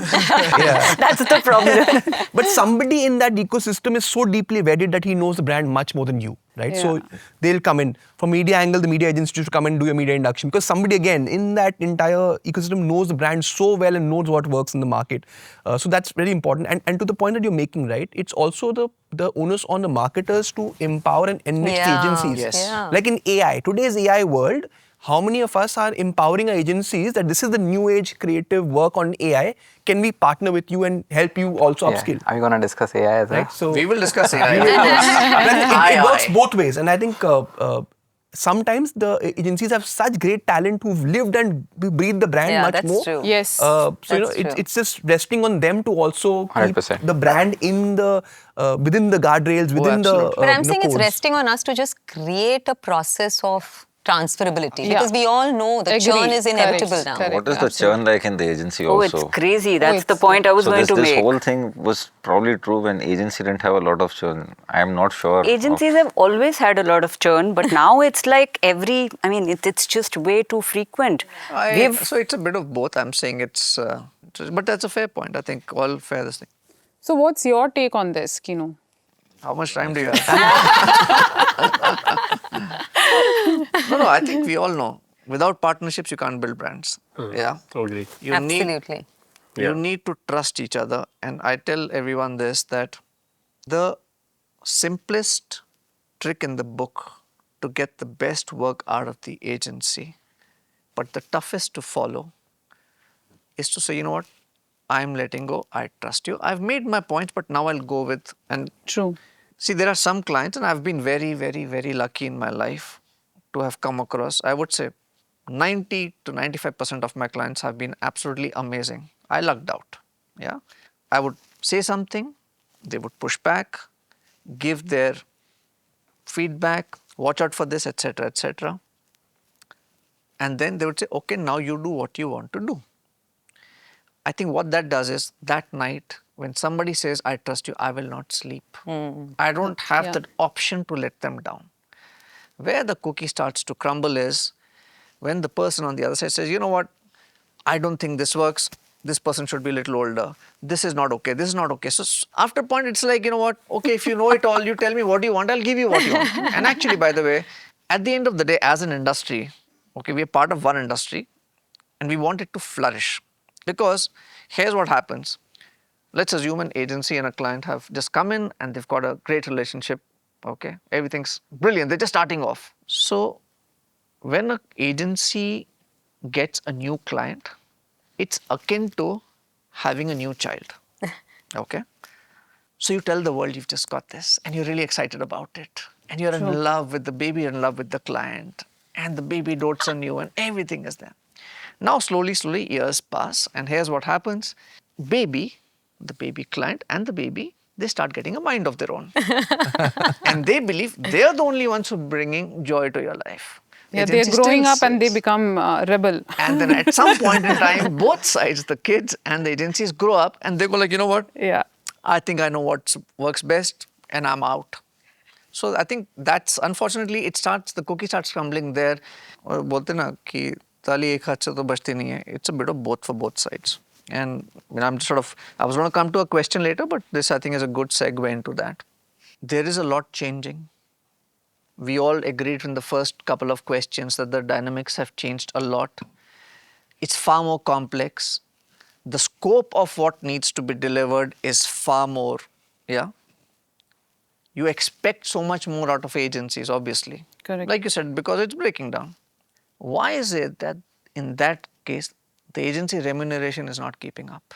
Most places, by the way, this breakdown is happening because the agency, but you look at it even from pure business point of view, why would the agency people, see all creative people and start people, they want to do better and newer work. Of course. Yeah. Of course. So they are always more desirous of doing something amazing. Where does the cookie start crumbling? Where, and typically how does this happen? Or I get in this person who say understands AR filters a lot. And I'm paying that person a certain salary and I get some new age AI folks, etc. So I'm capable of doing more new work for you. But you want to continue giving me the $100. I think that's where, unfortunately, my reading is, I could be wrong, No, and I'm sure it's more nuanced. I disagree on that. So what happens in the agency side, unfortunately, you get a AR person, but the business, which is, the mainline agency, puts their charge and the AR person's charge, and all of that together comes as a scope to you, right? So everybody wants to make their, I'm calling it cut, internally. So what comes to you when you compare it with straight somebody else that you go to, See, Anitha, it just doesn't make sense, I'll right? just put it this way. Like I said, on this one, I have to I'm also moderating this table and I also run an agency. So I have a point of view on it. I have a point of view on it, so I shall be a little more measured. My only simple indication is this. Do you really believe that if it was commensurate, it wouldn't have worked out? Agencies have not kept track of where the money has gone. The agency is still fighting a battle saying, bring back the money to me. So the fight is, like in our case, right? We spend far more on content than, let's say, creating campaigns. Yeah, fair. Now, today, does a traditional agency have the wherewithal to deliver that? No. But a production house like where we are sitting right now is able to deliver. So, just as a share of wallet, they will end up making maybe 3x of what a traditional agency will do because they are delivering a certain value. Absolutely. Now, I just want to ask you this. If the agency says, I am going to build a content engine for you, I'm paying this 30 rupees outside, give that to me. Will you agree to that? We will, but the problem is the agency is not kept track. Now, why do marketers have to go to an influencer agency or a creator expert or go to a performance agency? Because if one agency was delivering, as he said very early on, take the headache away from me. Because I have explained the brief to you, you understand what is the brand objectives, you are in bed with us for a while. Now, it's for you guys to also come back and say, listen, maybe you guys are wrong in your assumption in spending money like this, maybe spend it like this. But today the agency doesn't have that. So what's happened is, I mean, I would love to work with just one agency. Yeah. Same here. Absolutely. Yeah, all of us are saying that. So that's amazing. Same here. Okay, now we have this on record that they will all love to work with one agency and they are willing to pay the money which you would otherwise be spreading even to the agency as long as it covers it to me the just- kind of work that you want. I'll just finish what I was saying, and I think actually in our case, it is almost true. And if you go back 7-8 years or maybe 10 years, you remember this whole digital advertising coming up, and There used to be digital there used to be a agencies. different digital agency, and I think we have been through that, and we realize it's not just the right model. I think it goes a little back to what Hitesh is saying. I think how do agencies be alive to how is the media landscape changing? Exactly. And making sure that there is competence for each of those different That's types. fair. That's and fair. internally also celebrate some of those pieces as opposed to just a 30-second ads. So that brings me to a question which I would ask you guys individually. Yeah.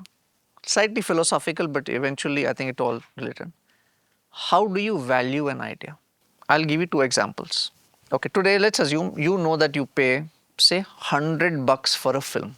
Let's assume you guys would be working with different agencies and let's say you pay 100 rupees for a film. I'll give you 2 interesting ideas, yeah, which I've heard of and which I really admire, which are not typical films. One is, there was a company in New Zealand. Which made all completely purely natural juices. They wanted people to know that. So what did they do? In the cartons, the cardboard cartons, which had the cans, deliberately they started putting in dry leaves. So that when you opened it, obviously it gets you the feeling that, well, this must be natural, otherwise what are leaves and grass, etc. doing? Super clever, amazing, gets it? As opposed to, say if the agency suggested a script where you were willing to pay 100 rupees for that, how much are you willing to pay for I this? would put my money, most of my money on that idea. And the challenge is that some of this kind of ideas are not coming. Okay, that's a great feedback. Okay. Goes back to your question. If an idea helps me solve the problem, Yeah.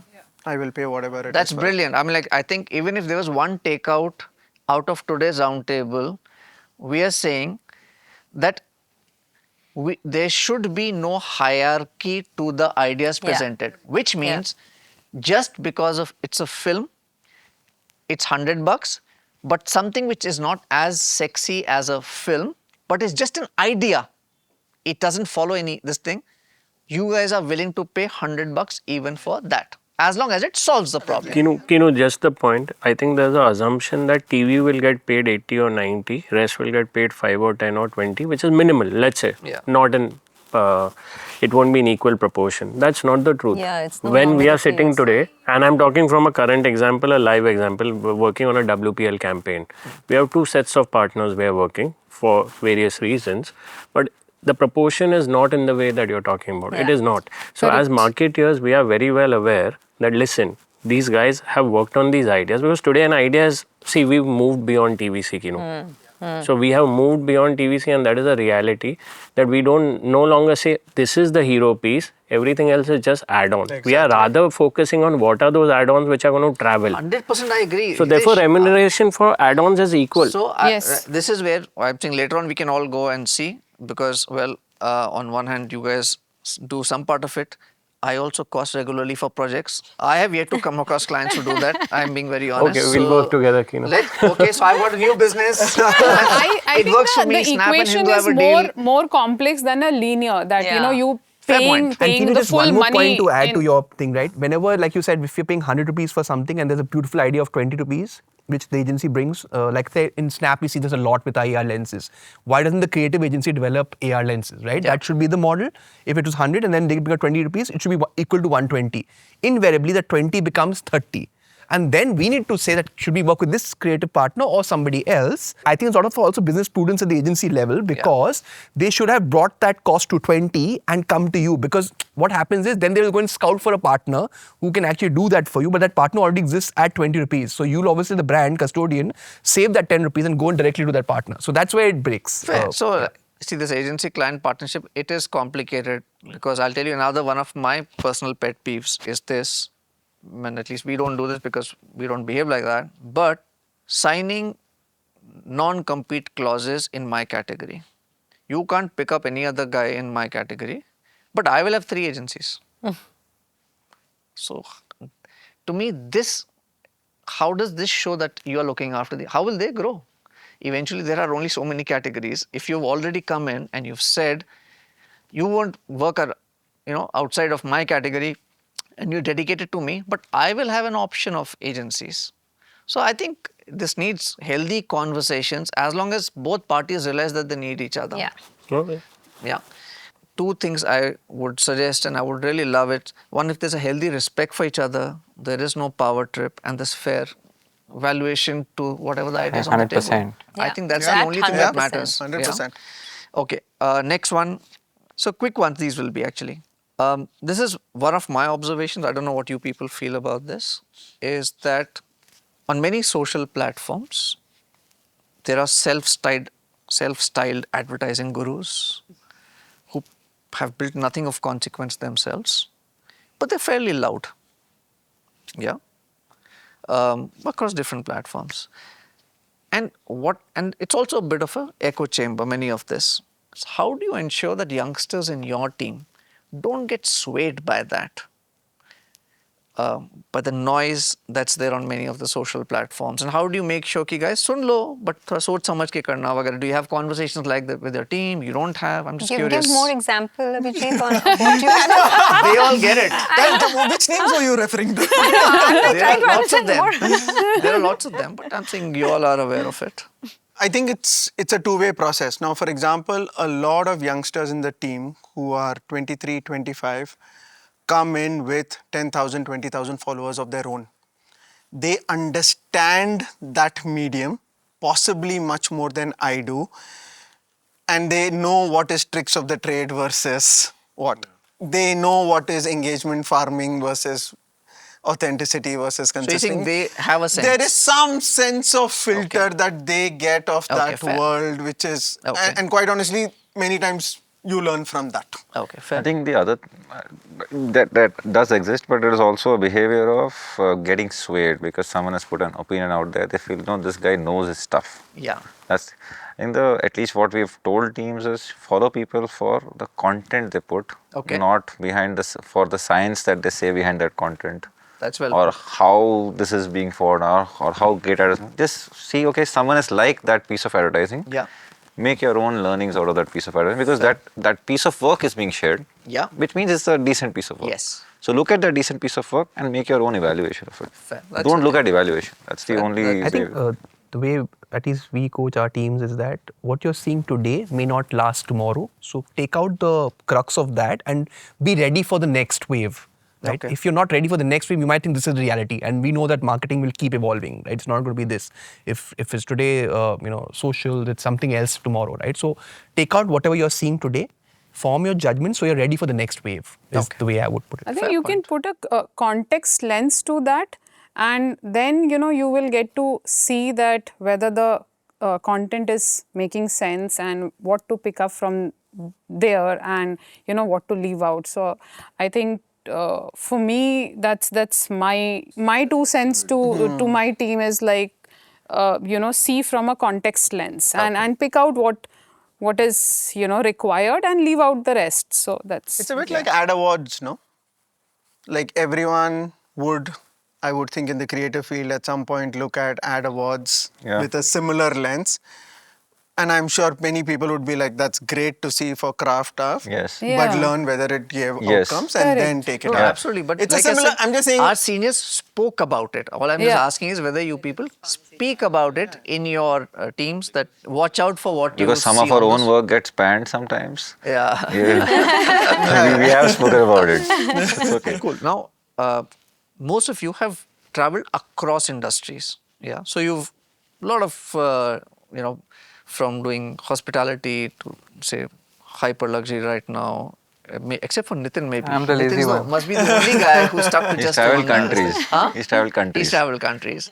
So just out of fun, I'm curious, and maybe after this will be a follow-up question which will be interesting, which is, what is the one thing which you believe is unique to what you're doing right now? A certain aspect of marketing which is unique to what you're doing.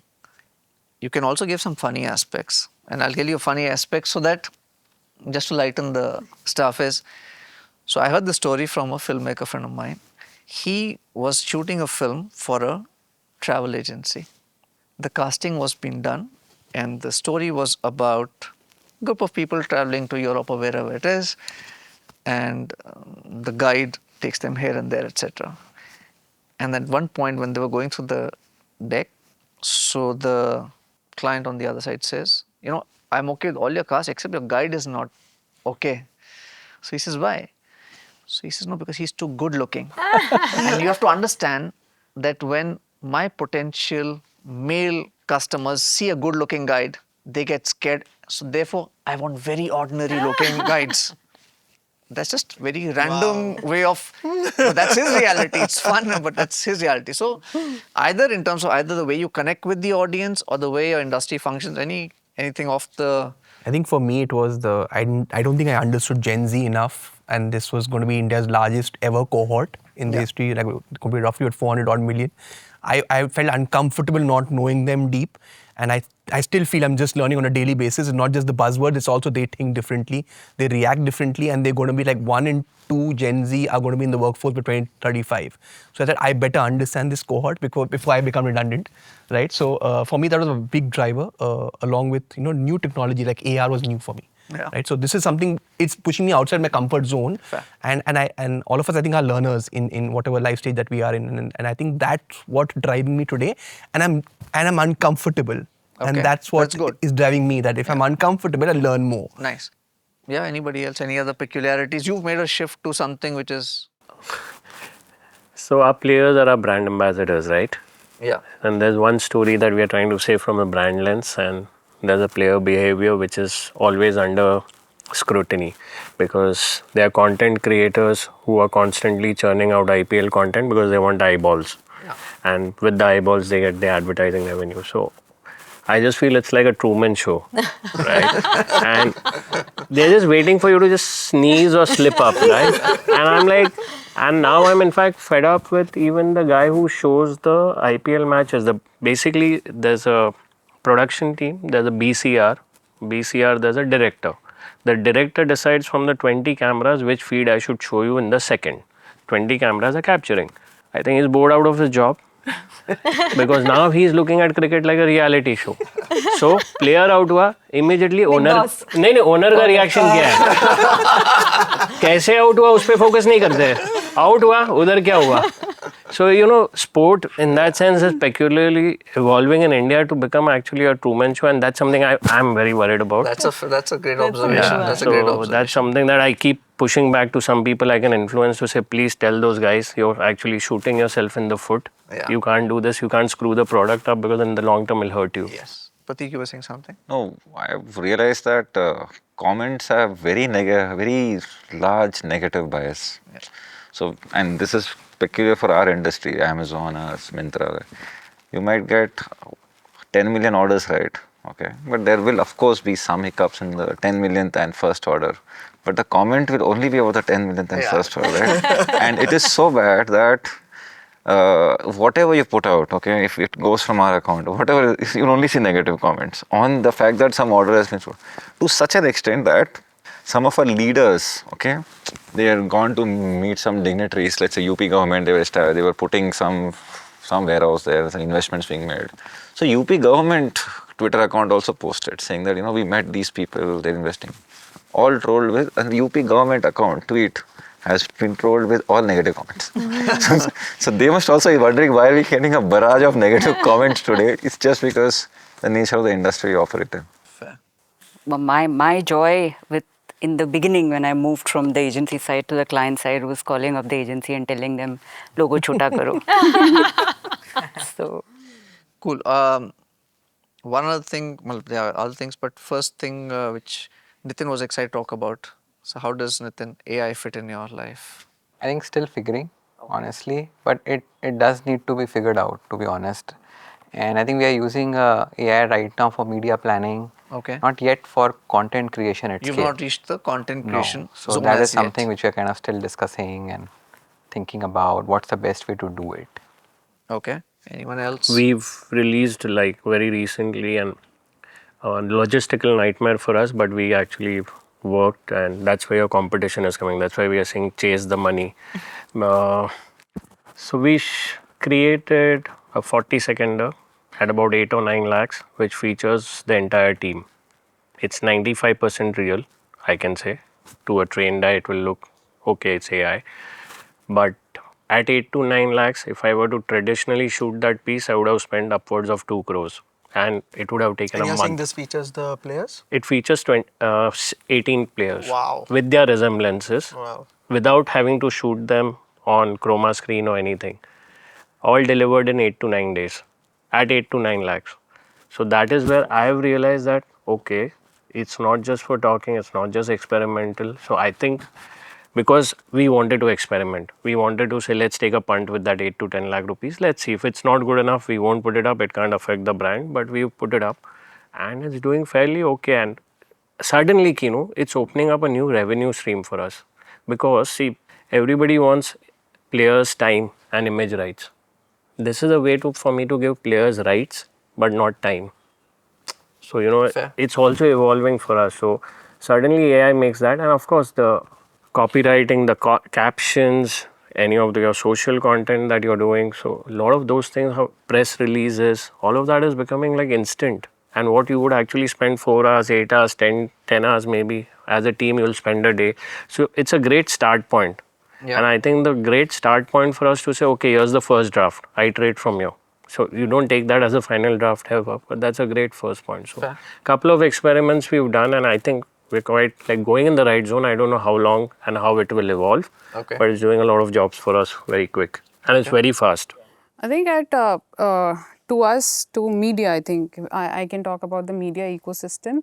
At newsroom, AI is still evolving, so people are trying to, find a balance between, edits per view and taking help to make the content much more sharper, targeted. From customer point of view, consumer point of view, we are using AI and data analytics to personalize the content better, target them better.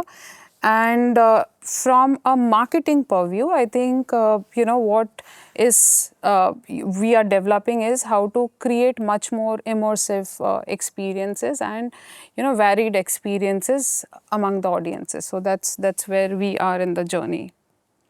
Yeah, so as a platform, obviously we use a lot of AI to do targeting. So, our ad algorithms in the back end use a lot of AI. But I think what we're looking at from a marketing lens, the way we've actually have structured this is that whatever AI capabilities we have, the agency should have the same, right? So we are at least at par, and we are developing it as we grow along. One very interesting thing that the agency figured out was that they are using one AI model versus the other to check creative output, right? So they are doing briefing on one, putting that brief on the other, seeing the output and then evaluating it. So they're like, in a way, and they figure this out while just discussing with us, right? And they're like, wow, this is fantastic. Nice. So obviously we're using a lot of that.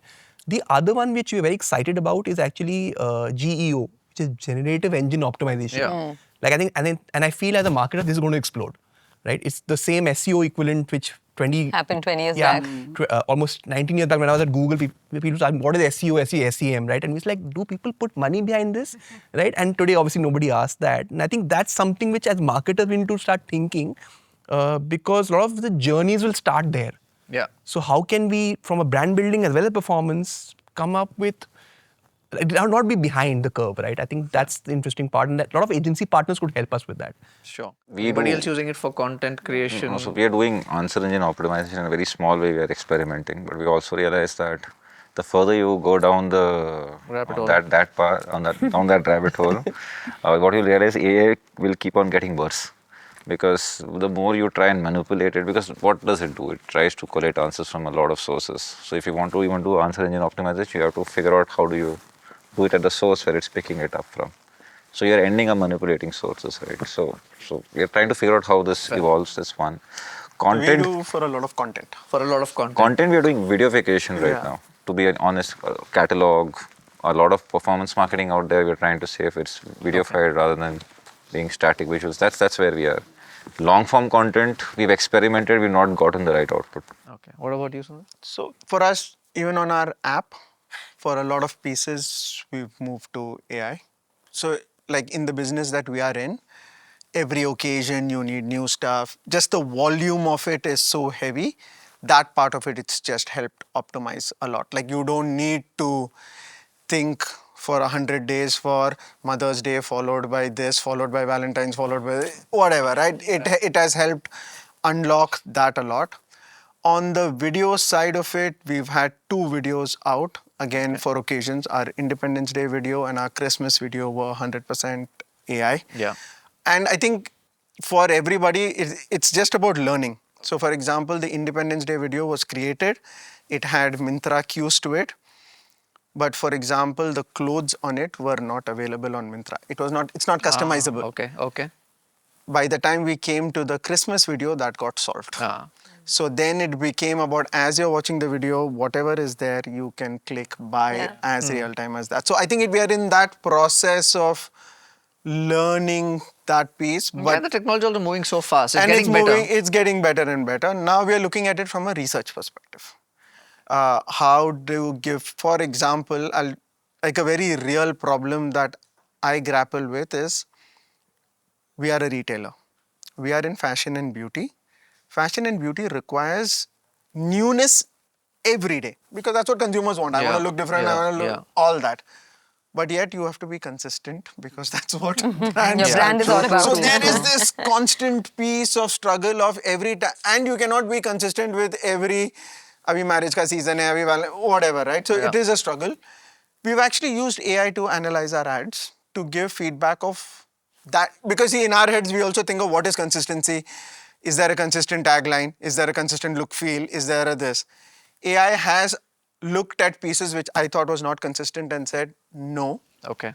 this is the messaging that's come out. I'm not taking it as a Bible, but I'm using it now, and I'm sure as it trains, it will become a little bit of a piece of providing research feedback loops, very real time That's for quite you to do it. interesting, actually. Yeah. Yeah, to use that in a We are using AI for a lot of aiding our sales of people who are not here, who are outside.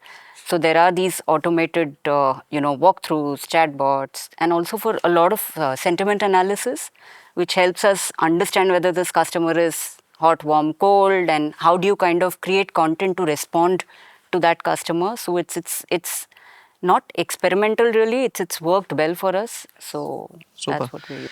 Any tips for freshers who would be joining the industry? If there's a youngster who's watching this roundtable and looking at all you amazing people and is keen to join the marketing industry and wants to make a career, some nuggets for them? I How go should back they- to Piyush's example of taking the local train. I don't think the younger generation is doing enough consumer work.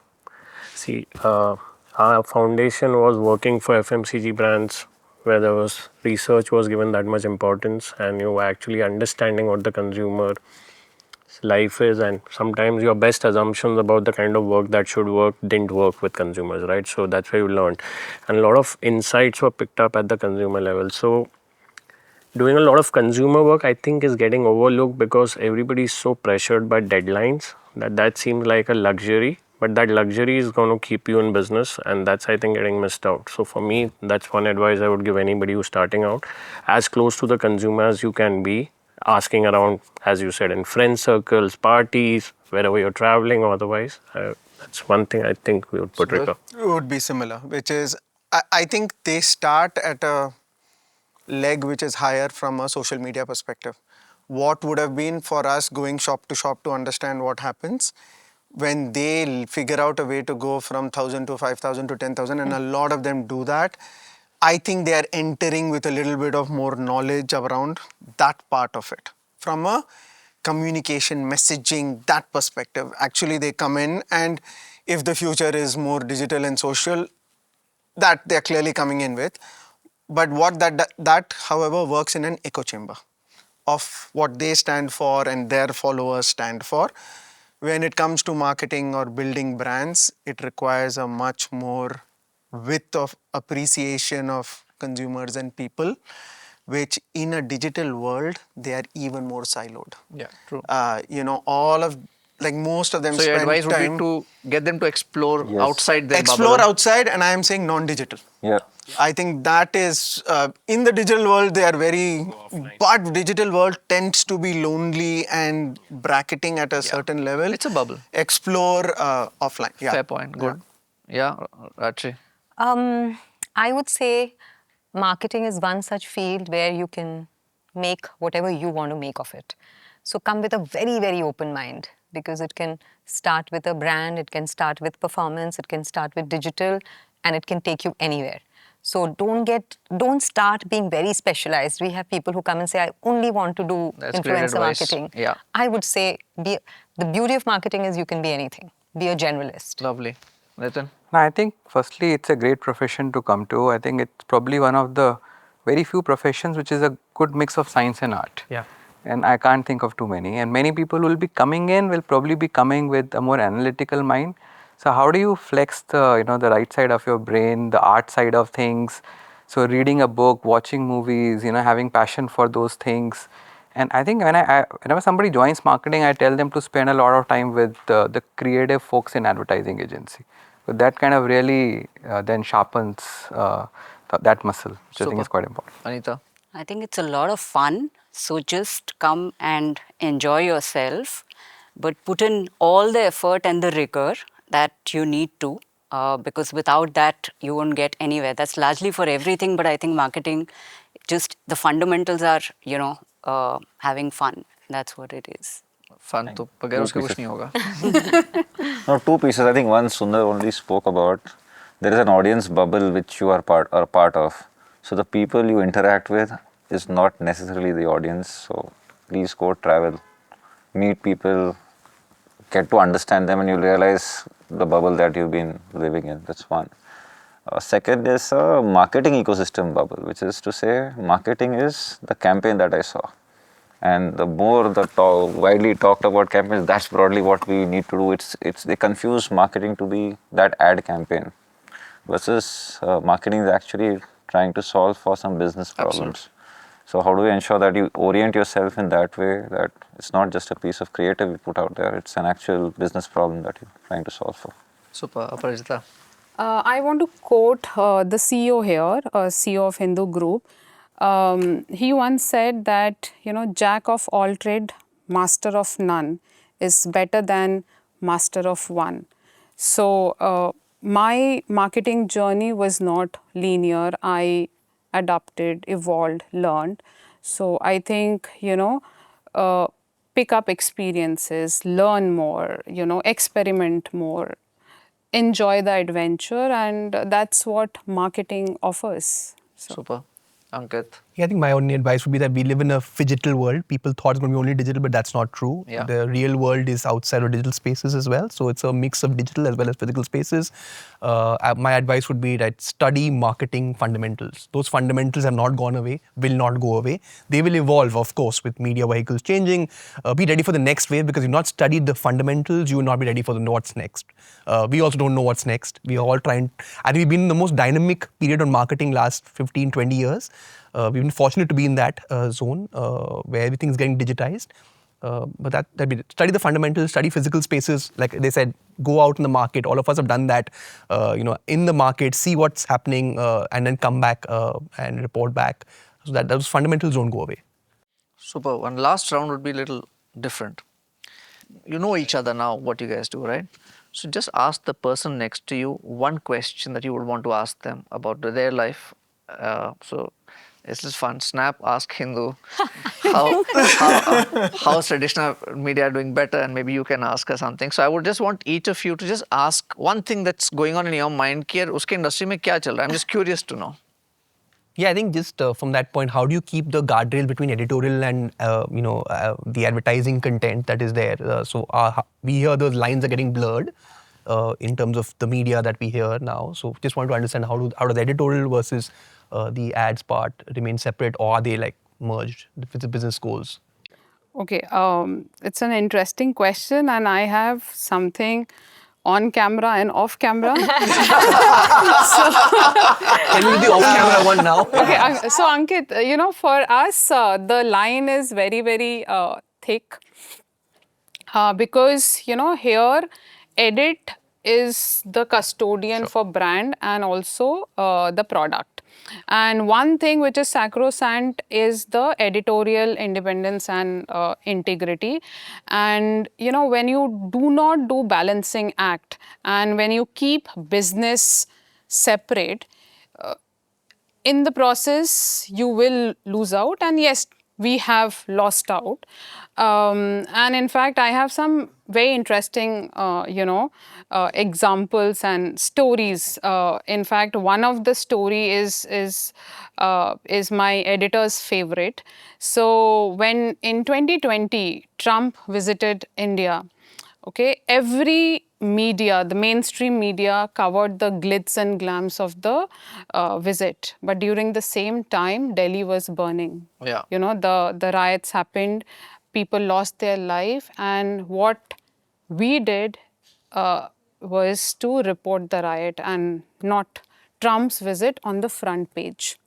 Similarly, going back to 2022, when one of the famous star from South India got married, we chose to cover the man-elephant conflict happening in Karnataka. So that was my front page story and not the celebrity wedding. So there you go. Fair. Superb. Yeah. Anything you would like to ask Snap? I'm keen to know his marketing. Nothing with Yeah. Snap. I'm just keen to know that how your marketing journey started. So I am a BBA in finance, and I wanted to do that because I wanted to understand finance before I went to marketing. I landed up a job with Google. I did not know anything about marketing. I learned digital marketing before I learned marketing in my MBA school. So, for me, it was about unlearning digital to learn what is now called traditional. But by the end of the journey, I realized that I need to understand physical spaces and digital spaces. So I made a conscious call to work in, say, Aditya Birla Group, where I understood the length and breadth of this country in terms of retail, as well as work with Myntra Jabong to figure out what's happening in the online space to then with Apple. So I've tried to keep a digital, physical, offline, online sort of a matrix, if that Super. helps. Nice. Great.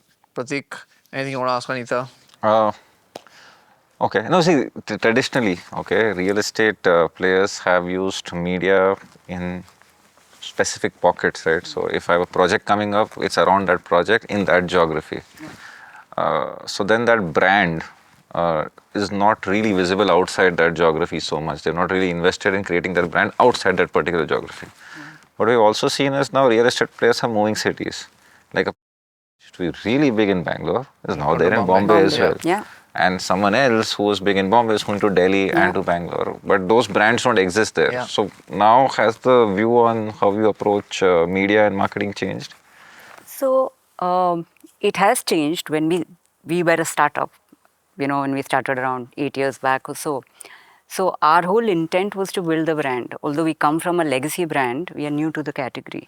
So the intent was to probably we were the first ones to do corporate campaigns, if you want to call it traditionally that, without going into an IPO or whatever. So we needed to establish ourselves in the category, although we still are a legacy brand. So it is becoming more and more important. Earlier, only if you had an IPO, you would come up with a corporate point of view, and you would just look at the catchment and you would look at print, because then you get your leads. So it is changing, but each one is looking at it differently. We thankfully believe that you need your brand established. Who are you? What do you want to do? And not just from a project perspective. So that is something that's worked well for us. Even though we started off only in Bombay, our presence in other markets, every time before we went into that market, we wanted to establish who we are, what our thinking is, and how do we create spaces, and then get onto the project. But that's us. It is changing. You need that thinking. It's a very promoter-led kind of a business. So you need that thinking right up the chain, for people to change. Anitha, you can ask projects. Pratik, when will they start listing flats for sale on Flipkart? And that is the big billion day or whatever is this thing that people will look forward to buy an apartment. Yeah, no, but I have a different question. There's just so much that you all do. I mean, the quantum is like crazy. So, while it's easier for us to kind of say, yeah, brand hai, brand book hai, and then you follow that because these are the few projects that we have, it's easier to control. For you guys, it's like crazy. How do you kind of, keep a tab? How do you empower the teams to do what they need to? So how does that work? It's like... Again, so we've gone in phases. There was a phase where there was just a lot of experimentation. Okay, when we did experimentation, the boundaries were not there. I'll be very honest. The kind of work was there was not good. But it's also, again, we learned from it. But then we also defined boundaries. I'll give you a number. So 2 things we did. We created a system where production was extremely inexpensive. Okay, so we've now built systems where within the same production, let's say we made 5 films. Now we made 84 films with the same production cost. Okay, that's one, is creating the ecosystem which also allows you to experiment. That's one. Second is, once we've experimented, please ensure that we learn, even if it's not successful. So we've now defined, okay, this works, this doesn't work. So now there is a bit of consistency in each team. So there are teams who are taking care of sale events, there is someone who's taking care of thematic, there is someone who's taking care of big billion days, because that is a brand in itself, right? Yeah. So for all of these, we have defined what we can do, what we can't do. And now that also is something which, the other thing is agency ecosystem. We do not have one single agency, but we also decided let's not have 15 agencies working on it, right? We said we'll work with 3 for now, and all 3 know what each of these pillars stand for, and they are also now very, very consistent in terms of how they evaluate the brand. Okay. And that's broadly how there is some level of consistency in the form of the work we put out. Okay. Then there is an ecosystem which is not controlled by us at all. Of course. Okay, and there we have to see stuff which we don't like and be comfortable with it, because there is someone out there who's liking that and is appreciating the brand for it, and it's okay. Interesting. So that's well put, Pratik. Thanks. Nitin? Very curious how you make 84. I'll tell you later. The cost of 5. I'll come to a couple of questions later. Nitin. So look, I wanted to go back to your previous organization, which is Taj. And I must say, like, so many hotel chains have come, and even today you ask somebody, they say the hospitality of Taj is different. So what do you think goes into the foundations of it? And you worked on it for years. So what is it that gets one there to that sort of brand imagery? Yeah, we've tried answering these questions amongst us also many times. In fact, Harvard wrote a case study on us after 26/11 because they were so shocked that there were 536 people in the hotel and not a single staff, left that night. But I think it's a combination of 2 things. It's a very, very strong brand which is built on trust. And I think it is one of the brands which was trust was not only towards the consumer, trust was also towards your employees. So we all kind of, it's like a manifesto, right? You go in and you believe that you're actually doing something which is good for yourself, it's good for the customer, it's good for the nation. It's very hard to put. I really don't know. It's not as if we had, the most amazing documents to read, and we kind of joined the Taj. A lot of things were fluid. But I think one big thing that was a learning for me, which I've carried through the years, is that your bosses and your, peer group stood by you. So you were allowed to make mistakes. I have made mistakes of the magnitude which included, the dignitaries and heads of states, but my bosses stood by me. So you believed in it. I think the code of trust and the code of emotional connect was so strong, and that's what just reflected in everything that we did. And then, of course, very strong processes. The whole, attention to the fact that the customer never say no. We really believed in it. So I think those were some of the principles that it's wonderful to see that the brand still carries it. Amazing. Archie, anything you'd like to ask? Yeah. So mine is a fun question. So increasingly, I see people going off sugar. I see people not wanting to eat processed stuff, Does that give you sleepless nights? Because people are not included. How do you react to it? Look, firstly, if you look at the country, I think people are still looking for taste. Like even in our own lives, like we look for sometimes that little dash of indulgence and that's some nice tasty stuff. So that is still there. And equally, I think there are people who are choosing to go off sugar and off processed food. I think what we look at there is from 2 point of views. Firstly, how do we advocate that portion control is the right way to go as opposed to, just going off anything. But then we are also looking at what we can do from an innovation standpoint. Present offerings that are, let's say, zero sugar for somebody who's looking at, zero sugar alternatives. So that innovation is what becomes important there. Great. Happy to know about the zero sugar part. I'll go back now to eating chocolates. Super. Sundar, anything you'd like to ask Hiti? 2 questions.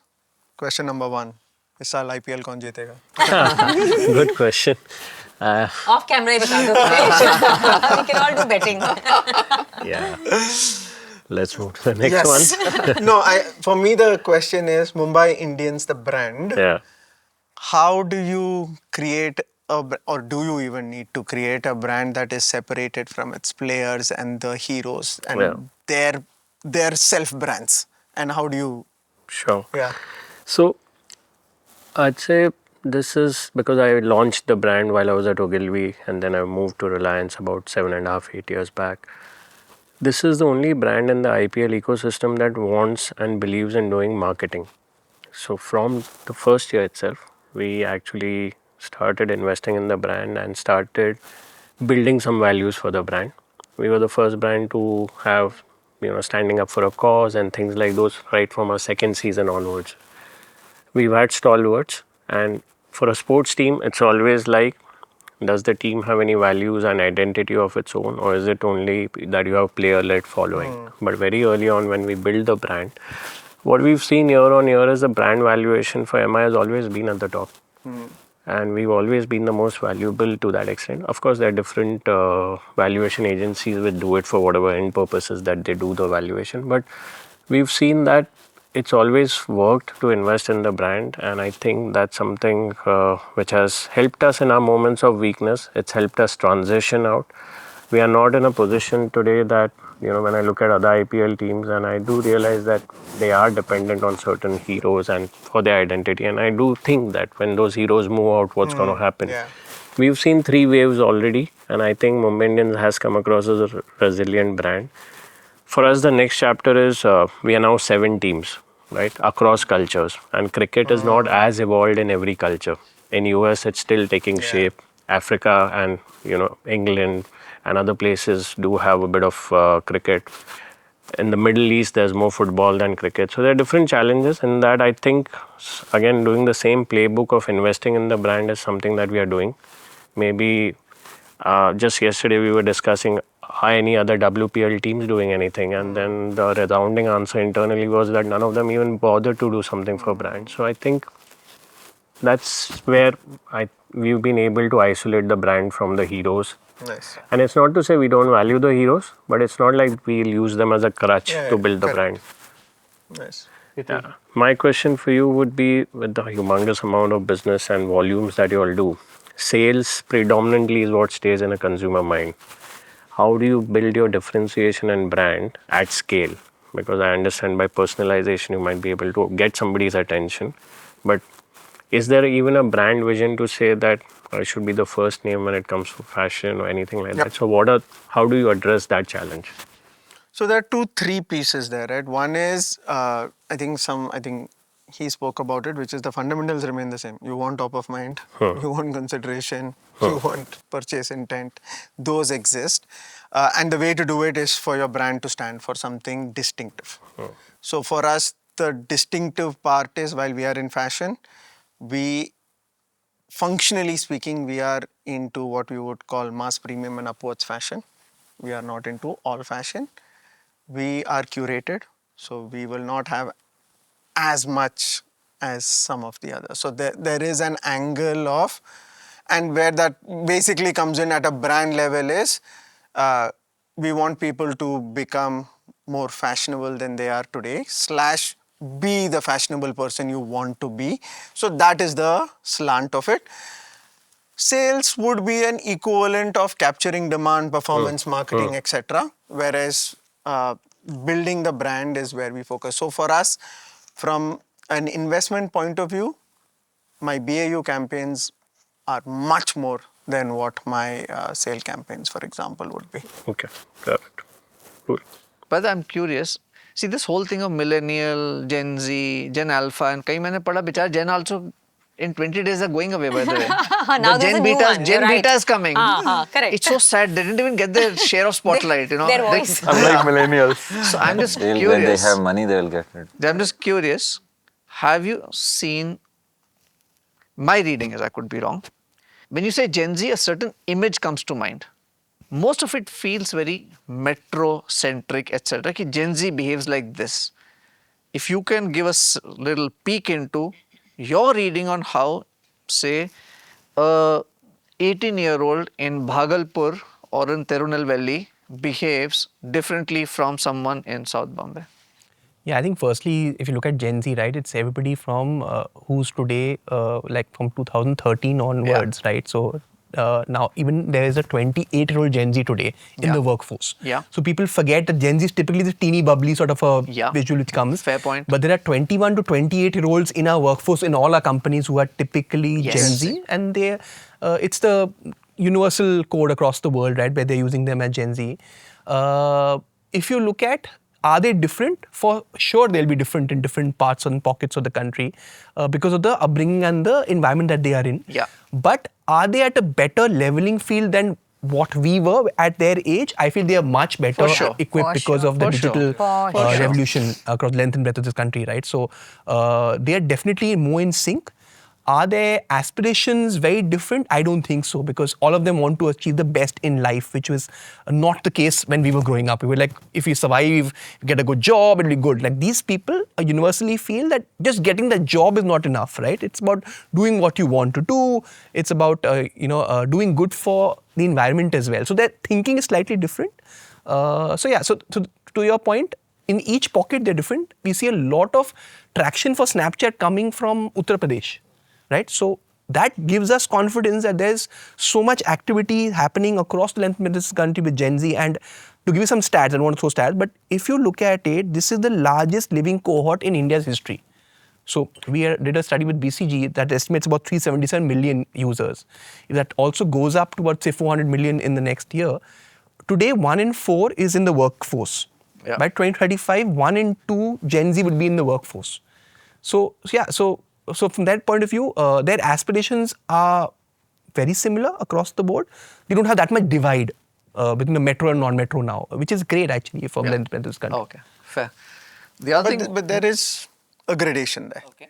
So and like I'll tell you, for example, Gen Z, when we started focusing on Gen Z, it was stereotypical. They are from a fashion perspective, they will want those edgy kind of fashion which exists real time, whether it's New York, whether it is anywhere else in India, right? That's what, or in China, fast fashion, that equivalent.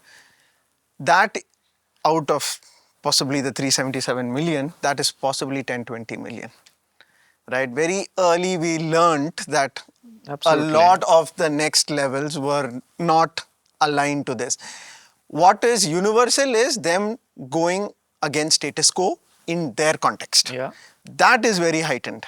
So here there is a certain status quo they are going against. What is a status quo in Tirunelveli will be a little different. So that is there, but their contexts are different. So This it's status going quo to is sound different. funny, but like how we would have all had 7 to 8 archetypes of millennials, we also have the same 7 to 8 of Gen Z today. And also, even from an age standpoint, so if you see, it is 1997 to 2012. So there are 3 distinct cohorts even within Gen Z. There is teenagers, there is college goers, and then there is early jobbers. Yes. Yeah. So unka bhi behavior alag hoega. I mean, I think Absolutely. it's convenient to sort of just The label reason it I as- just all meant is together. because unfortunately, at least is what I've observed is, Just put it under one just say bucket. Gen Z, Yeah, it's you know, not. they just generalize It's it like not, this. it's not. Okay, so that मुझे हमेशा खटकता है. So you know, I'm just sort of validating whether my observation. The second thing which I thought I'll ask you, and after this will be one last one, is just how important are celebrities for you guys? Very important. We are a country obsessed with celebrities as a nation, as a culture. So anytime a celebrity opens a mouth, I mean, it's a universal truth across all our businesses. It gets you traction, it gets you awareness. So whether I can afford or not for my business, I'm not commenting on that. But I'm saying our celebrity is important. But culturally, there are 2 things which keep us going. Weddings and movies. Movies are celebrities. They speak, we listen. I don't think they are important for advertising. Okay, it's just there are certain advantages, yes, but there are also a lot of restrictions which come with it. Probably you can substitute star power with greater creativity. That's how I'll put it. Fair point. Anybody else? Any I thoughts? think for us also, firstly, I mean, after having thinking, so it was quite interesting that you used so many. We had them. You had We had long-term contracts. Yes. But And at it a varies very by For us, it's metaphorical- important. Sorry, at a philosophical level, I'm saying that, you know, and like I said, then comes the brand filter, then comes the brand cut, whether I can do, whether I should do or not. Is my brand bigger than the celebrity? All those are very valid questions. But I'm saying at a very metaphorical level, we all know that if you want a message, if you want the polio drops ka message, you will need a celebrity to get the message percolated down. That's the point that I'm trying to make. That's know a voice Nitin where wants to everybody counter you. hears. I know Nitin wants to No, I counter think you. it is. I mean, I just feel that that is true. When it comes to polio drop, you know, Mr. Bachchan saying it has its great appeal. But when it comes to branded content, now there is increasingly the question around authenticity. That I definitely this person is not having this brand that that person is advertising for. Vis-a-vis, let's say, you know, influencer where there is greater credibility. But that's one part of But it. influencer is also a celebrity only these No, days. right now I'm talking about the typical He's ones. talking, that's the difference. I was yeah, saying yeah. celebrity in every category as a celebrity. Like the person who is a celebrity is it also an Sundar, you had a influencer? point of view. No, my point is it's category specific. So in fashion and beauty, people look up to the traditional celebrities for what they wear, what they look, what's the latest. May not be there for toothpaste, chocolates, etc. So, but in this category, there is that aspiration looking up that is important. So I would not as a brand want to delineate myself from that at all. Having said that, my last 2 non-metro brand campaigns have been bereft of celebrity because the role of those campaigns is to drive relevance, not aspiration, etc. So for some of my sale ads, I'll still use celebrity because I need, so this is the little bit of a ping pong of keep So you have aspiration to use alive them as a- strategically. Yes. Fair Yes. point. Yeah. That's fair. And Super. also, just on Sundar's point, I don't know what you define as a celeb. Sometimes it could be influencers. Sometimes Like one of our most well-received campaigns last year was this film where we made this maths professor called R.D. Sharma. I mean, he's not a celeb, but everyone knows him. Yeah, correct. Doesn't know how he looks. The ideas, and Like a the character. ideas. But it started with an idea. The Eventually, question it's is, all And about he the became a idea. celebrity. hence, it started with an idea, Yeah. and hence probably if the idea needs him, that's great. Super. So thank you so much all for sparing your invaluable time traveling from different cities to come here to be a part of this roundtable. I've had an absolute blast, literally. But I hope you guys enjoyed this discussion, and I do believe and I hope that the industry benefits from it, youngsters learn from it, and we all walk out a little richer since you guys also interacted with each other. And of course, none of this would have been possible if Invideo had not partnered Good Ads Matter and helped this really fabulous discussion. So thank you, Invideo, and increasingly in this day and age when AI will be a partner, it's good to have someone like you around. And just to recap a couple of things, I think that's a good way of ending this. And some of the things that stood out for me, that eventually if we want the entire ecosystem to flourish, trust between partners is paramount. Mutual respect is paramount.